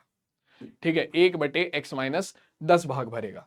ठीक है, अब देखो इसके बाद आपका आगे क्या होगा, आगे क्या होगा, दोनों साथ में मिलकर कितनी, 75/8 घंटे लेते हैं दोनों साथ में मिलकर भरने में। 75/8 घंटे में साथ मिलकर भरा हौज कितना है, पूरा हौज भर देता है 75/8 घंटे में। तो 1 घंटे में कितना भरेंगे दोनों मिलकर, 7 मिलकर भरा हौज। तो 1/75/8 जो कि पलट कर ऊपर चला गया, यानी कि 8/75 भाग भर देते हैं ये हौज का 1 घंटे में। ठीक है, दोनों साथ मिलकर। अब देखो क्या हो जाएगा, हो गया तुम्हारा काम। 1 घंटे में दोनों अलग अलग कितना भर रहे हैं, 1 घंटे में दोनों अलग अलग 1/x और 1/x माइनस 10 भर रहे हैं। तो अगर मैं इन दोनों को साथ में जोड़ दूं तो 1 घंटे में दोनों साथ में मिलकर कितना भरेंगे, 1 घंटे में दोनों साथ में मिलकर 1/x और 1/x माइनस 10 भाग आपका हौज भरेंगे। ठीक है, और हमें पता है कि 1 घंटे में दोनों मिलकर कितना हौज भर रहे हैं, 8/75। उठाकर बराबर कर दो 8/75 के, बन गई समीकरण। ठीक है, एलसीएम ले लो, x माइनस 10 प्लस एक्स बटे में x गुणा x plus 10, sorry x minus 10 बराबर 8/75। ठीक है, इसकी गुणा इधर हो जाएगी तो अपने पास हो गया कितना, 2x माइनस 10। ठीक है, बटे में एक्स स्क्वायर माइनस के 10x बराबर 8/75। ठीक है, यहां पर क्या करो, ऊपर से 2 कॉमन ले लो, तो x माइनस 5 बटे में एक्स स्क्वायर माइनस के 10x बराबर 8/75। कारण क्या है, क्वेश्चन को इजी कर रहा हूं पहले, कैलकुलेशन बाद में टफ ना हो। 2 एकम 2, 2 चौक 8। ठीक है, इसकी गुणा इधर, इसकी गुणा इधर, तो अपने पास आएगा 75x माइनस 75 की गुणा 5 में करेंगे तो ये हो जाएगा 5 पंजे 25 का 5, 5 पंजे 25 का 5 हासिल हो गया 2, 5 सत्ते 35 और 2 37, तो माइनस के 375 आ गया, माइनस के 375 आ गया। क्लियर हो गई बात, हाँ जी। ठीक, एक्स स्क्वायर माइनस 10x की गुणा 4 में करेंगे तो ये हो जाएगा अपना कितना, बराबर 4x स्क्वायर माइनस के कितना, 4 धाम 40x। ठीक है, सबको उठाकर इधर ले आओ तो अपने पास आ गया 4x square minus 40x plus का 75x इधर आकर हो जाएगा माइनस के 75x। ठीक है, तो अपने पास कितना आ गया, अपने पास निकल कर आ जाएगा कितना हमारा, माइनस के 375 इधर आकर प्लस के 375 हो गया बराबर 0। तो ये हो गया हमारा 4x स्क्वायर माइनस 40 और माइनस के कितना हमारा 75, तो माइनस के 115x प्लस 375 बराबर आ गया 0 के। इस समीकरण को उठाकर हल कर लो, तुम्हारे पास क्या आ जाएगा, तुम्हारे पास मान निकल कर आ जाएगा तुम्हारा x का, जो कि तुम्हें पता लग गया कि भैया x क्या है, छोटे वाले नल के द्वारा कितने घंटों में आपका पानी भरा जाता है, और तुम्हारा उसके फिर 10 घंटे कम कर दोगे तो तुम्हारे पास क्या आ जाएगा कि भैया बड़ा वाला व्यास वाला नल जो है वो कितने घंटे में पानी भरता है। तो जब तुम इसे हल करोगे ना तो यहां पर जो तुम्हारा मान निकल कर आएगा मैं बता देता हूं, x का मान निकल कर आएगा 25 घंटे, और यानी कि जो तुम्हारा छोटे वाले नल के द्वारा भरा गया समय, मतलब कितने घंटे में तुम्हारा पूरा हौज भरता है छोटा व्यास वाला नल, वो आएगा 25 घंटे। ठीक है, और जो बड़े वाला व्यास होगा वो कितना, x-10, यानी कि 25-10 बोले तो 15 घंटे में अलग अलग भर देता है। तुम्हें क्या करना है, बस यहां पर इस समीकरण को हल करना है। अब इस समीकरण को तुम किसी भी विधि से हल कर लो, वो दोनों के दोनों तुम्हारे ऊपर है। ठीक है, तो यार देखो, अब वैसे तो मैंने काफी सारे क्वेश्चन की प्रैक्टिस करा दी है तुम्हें। ठीक है, ज्यादातर हर एक तरीके का क्वेश्चन हमने सॉल्व कर लिया। ठीक है, एक दो क्वेश्चन और है, जैसे कि तुम्हें ये दे रखा है, क्या है भाई, कि दो वर्गों के क्षेत्रफल का योग जो है वो कितना है, 117 वर्ग मीटर है। यदि उनके परिमापों का अंतर कितना है, 12 मीटर हो, तो दोनों वर्गों की भुजाएं ज्ञात करो। तो देखो, परिमापों का अंतर 12 मीटर दे रखा है। परिमाप बोले तो वर्ग का परिमाप क्या होता है, 4a। मान लो पहले वर्ग की भुजा a है, दूसरे वर्ग की भुजा b है। ठीक है, तो आपको पता है कि 4a - 4b भुजाओं का अंतर दे रखा है कितना, 12 मीटर। आपका 4 कॉमन आ गया, a - b बराबर आ गया आपके पास किसके, 12 मीटर के। 4 तिया 12, a का माइनस b बराबर आ गया किसके, आपका 3 के। तो a का मान आ गया कितना, 3 + b। ठीक है, a बराबर 3 + b है। ठीक है, एक की भुजा a है, दूसरे की भुजा b है। ठीक है, परिमापों का अंतर था 4a - 4b बराबर 12। 4 कॉमन लिया, a - b बराबर 12। 4 से काटा, 4 तिया 12, माइनस के b इधर जाकर प्लस हो गया। ठीक है, आगे क्या कह रहा है, इनके वर्गों के क्षेत्रफलों का योग 117 मीटर है। तो वर्गों का क्षेत्रफल क्या होता है, वर्गों का क्षेत्रफल होता है भुजा की घात 2। एक का क्षेत्रफल a², दूसरे का क्षेत्रफल b², दोनों का योग कितना है आपका, 117। ठीक है, a का मान तुम्हें पता है कितना है, 3b है, या फिर तुम यहां से b का मान निकाल लो, कितना है तुम्हारा, b का मान निकाल लो कितना है, a - 3 है। ठीक है, तो a² + b का मान हो गया a - 3, यहीं से निकाल लो ना b का मान, a - 3 बराबर होगा b के। ठीक है, तो a - 3 का होल स्क्वायर बराबर 117। ठीक है, इसे हल करके समीकरण बना लो और उसे हल कर लेना। अब इससे ज्यादा मैं नहीं करा रहा। ठीक है, बहुत ही बेसिक है, सारी चीजें करा चुका हूं मैं इनमें। ठीक है, इनमें कुछ बचा नहीं है अब। ठीक है, अगला क्वेश्चन देखो क्या कह रहा है। ये कहता है कि यदि एक रेलगाड़ी 5 किलोमीटर प्रति घंटे की चाल बढ़ा दी जाए तो रेलगाड़ी 360 किलोमीटर की दूरी तय करने में 1 घंटा कम समय लेती है। तो रेलगाड़ी के द्वारा चली गई चाल ज्ञात कीजिए, रेलगाड़ी की चाल ज्ञात कीजिए। मान लो रेलगाड़ी की चाल x है। ठीक है, तो वो 360 किलोमीटर की दूरी तय करती है x चाल से, तो कितना समय लेगी। मान लो उसने लिया t1 समय। ठीक है, उसकी चाल x थी, क्योंकि चाल निकालनी है, चाल हमने x मान ली। ठीक है, चाल बराबर होता है दूरी बटे समय। समय बराबर कितना हो जाएगा, चाल बराबर दूरी बटे समय, समय बराबर हो जाएगा दूरी बटे चाल। ठीक है, तो वो x किलोमीटर से चाल चल रही थी, 360 किलोमीटर उसने दूरी तय करी, तो समय बराबर हो गया दूरी बटे चाल। ठीक है, तो इतने घंटे उसे लगे। कब, जब वो x किलोमीटर की चाल से चल रही थी स्टार्टिंग में। ठीक है, अब क्या हुआ, अब हुआ ये कि भैया 5 किलोमीटर चाल बढ़ा दी गई, T2 चाल बढ़ा दी गई 5 किलोमीटर, दूरी उतनी है, समय कितना लगेगा, चाल बटे दूरी बटे चाल। तो दूरी है 360, बट चाल पहले थी x और अब 5 किलोमीटर बढ़ा दी गई, 5 किलोमीटर प्रति घंटा बढ़ा दी गई, तो अब हो गई x + 5। ठीक है, पहला वाला जो समय था ये बोला कि भैया 5 किलोमीटर चाल चलाने पर, मतलब 5 किलोमीटर चाल बढ़ाने पर जो नया समय है वो पहले वाले घंटे से 1 घंटा कम है, क्योंकि 1 घंटा कम समय ले रही है। ठीक है, तो यानी कि जो नया समय आया वो पहले वाले समय से 1 घंटा कम है।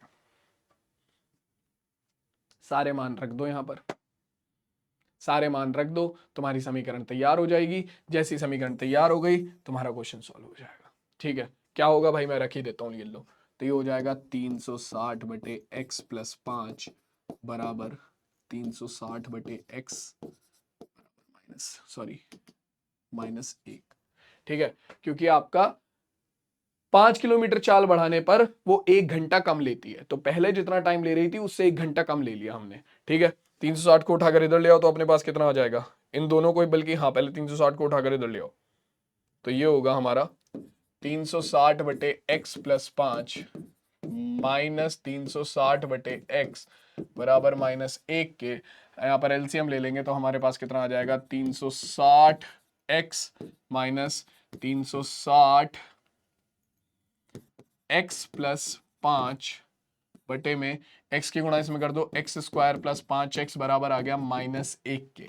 ठीक है, इसकी इधर गुणा करेंगे तो ये हो गया 360x माइनस 360x, और -360 की गुणा 5 में करेंगे तो ये हो जाएगा माइनस के 0, 5 छंग 30 का 0 हासिल को गया कितना 3, 5 15 और 3 18, तो 1800। और x की गुणा एक्स स्क्वायर प्लस 5x की गुणा इधर करेंगे तो ये हो जाएगा माइनस के एक्स स्क्वायर माइनस के 5x, उठाकर इधर ले आओ तो कितना हो गया 360 से माइनस के 360 कट गया, x square minus 5x minus 1800 बराबर 0। ये लो भाई, कुछ बचा क्या इस क्वेश्चन में अब करने को? समीकरण तैयार है, 1800 को क्या कर दो, ऐसी दो संख्याएं जिनके गुणनखंड करने पर आपके पास कितना आ जाए 5 आ जाए। ठीक है, तो दो संख्या ऐसी देख लो जिनकी गुणा करने पर 5 आ रहा हो, मतलब जिनकी गुणा करने पर 1800 आ रहा हो और जिन्हें घटाने पर आपके पास 5 आ रहा हो।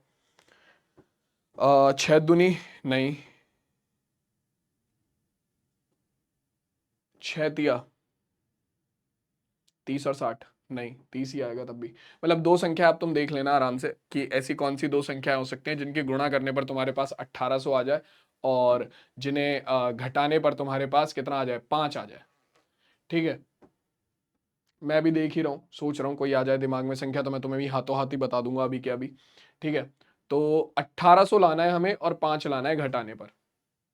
ठीक है, हमें क्या लाना है, एक सेकेंड, ये माइनस का एक्स स्क्वायर इधर आकर प्लस होगा, माइनस के 5x भी इधर आकर प्लस के 5x होगा, है ना? हाँ हाँ जी, तो दो संख्याएं चाहिए जिनकी गुणा करने पर तो आपके पास 1800 आए और जिन्हें घटाने पर, क्योंकि अभी भी यहां पर तो माइनस का ही चिन्ह है ना, तो इन्हें घटाने पर हमारे पास कितना आना चाहिए, आपके पास 5 आना चाहिए। तो दो संख्या ऐसी कौन कौन सी हो सकती हैं?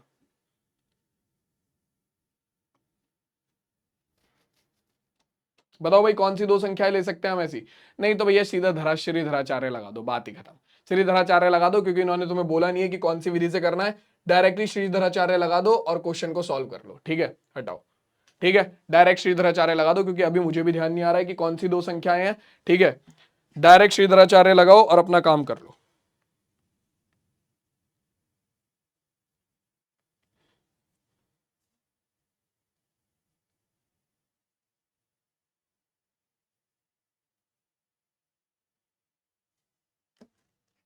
ठीक है, लगा दोगे डायरेक्ट श्रीधराचार्य? ठीक है ना? नहीं तो फिर यार एक सेकंड सोचो कौन सी दो संख्याएं हो सकती हैं। 35 और 30 तो नहीं होंगी, 25 और 30 भी नहीं हो सकती, 40 और 35 भी नहीं है, 40 और 45 देखना जरा। हाँ, यही दोनों होंगी, हो गया काम। 0 0, 4 5 20 का 0 हासिल को 2, 4 चक 16 और 2 18। हाँ, यही होंगी दोनों संख्या।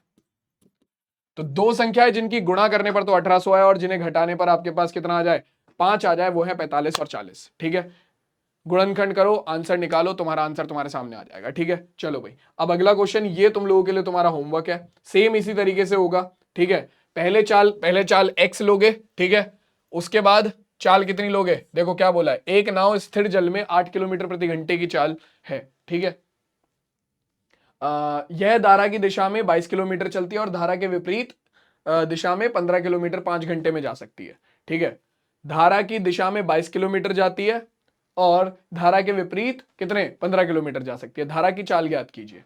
तो धारा की चाल को अब अगर हम मान ले x, ठीक है, तो धारा की चाल को अगर हम x मान ले तो 5 घंटे में चली गई दूरी कितनी है भैया, धारा की चाल के द्वारा 5 घंटे में चली गई दूरी कितनी है, आपका दूरी कितनी हो जाएगी, 5 घंटे में चली गई दूरी आपको दी हुई है कितना 22 किलोमीटर। ठीक है, चाल कितनी होगी उसकी, नाव की चाल कितनी होगी, स्थिर जल में चाल है आपका 8 किलोमीटर। तो धारा की जब दिशा में बहेगी तो उसकी चाल हो जाएगी कितनी, धारा की दिशा में चाल जाएगी प्लस। ठीक है, तो अगर आपकी चाल 8 थी, आपने धारा की चाल को x बोला है, तो धारा की दिशा में चाल हो जाएगी कितनी 8 प्लस x, और धारा के विपरीत दिशा में जब जाएगी तो धारा की चाल क्या हो जाएगी, नाव की चाल में से माइनस, तो 8 माइनस x। तो देखो भैया, आपका सबसे पहले धारा की दिशा में 22 किलोमीटर की दूरी तय करती है वो 5 घंटे में। ठीक है, तो 5 घंटे में धारा की दिशा में चली गई दूरी कितनी है 22 किलोमीटर, तो यहां पर तुम अपना आराम से निकाल लोगे। ठीक है, उसके बाद विपरीत दिशा में चली गई दूरी, धारा की चाल ज्ञात करो, x का मान निकालना है, दो समीकरण तैयार हो जाएंगे, समीकरण तैयार करके अपना आंसर निकाल लो। क्लियर हो गई बात? चलो, ये क्वेश्चन तुम लोगों के लिए होमवर्क है, काफी सारे क्वेश्चन करा दिए, ऑलमोस्ट 29 क्वेश्चन मैंने खुद से, 28 क्वेश्चन, एक क्वेश्चन में तो एरर था, तो 28 क्वेश्चन मैंने करा दिए, एक क्वेश्चन तुम लोगों के लिए होमवर्क है, ये भी बता ही दिया है, ठीक है। तो इससे आगे आज की क्लास को मैं यहीं पर एंड करता हूं, मैं तुमसे मिलूंगा सीधा अब तुम्हारी नेक्स्ट क्लास में, जहां पर हम करेंगे हमारा अगला चैप्टर समांतर श्रेणी का मास्टर 30 का सेशन, यानी कि 30 क्वेश्चन। तब तक के लिए सभी बच्चों को हैप्पी दिवाली, और अपना ध्यान रखो, पढ़ाई वढ़ाई करते रहो, टेक केयर, टाटा और बाय बाय।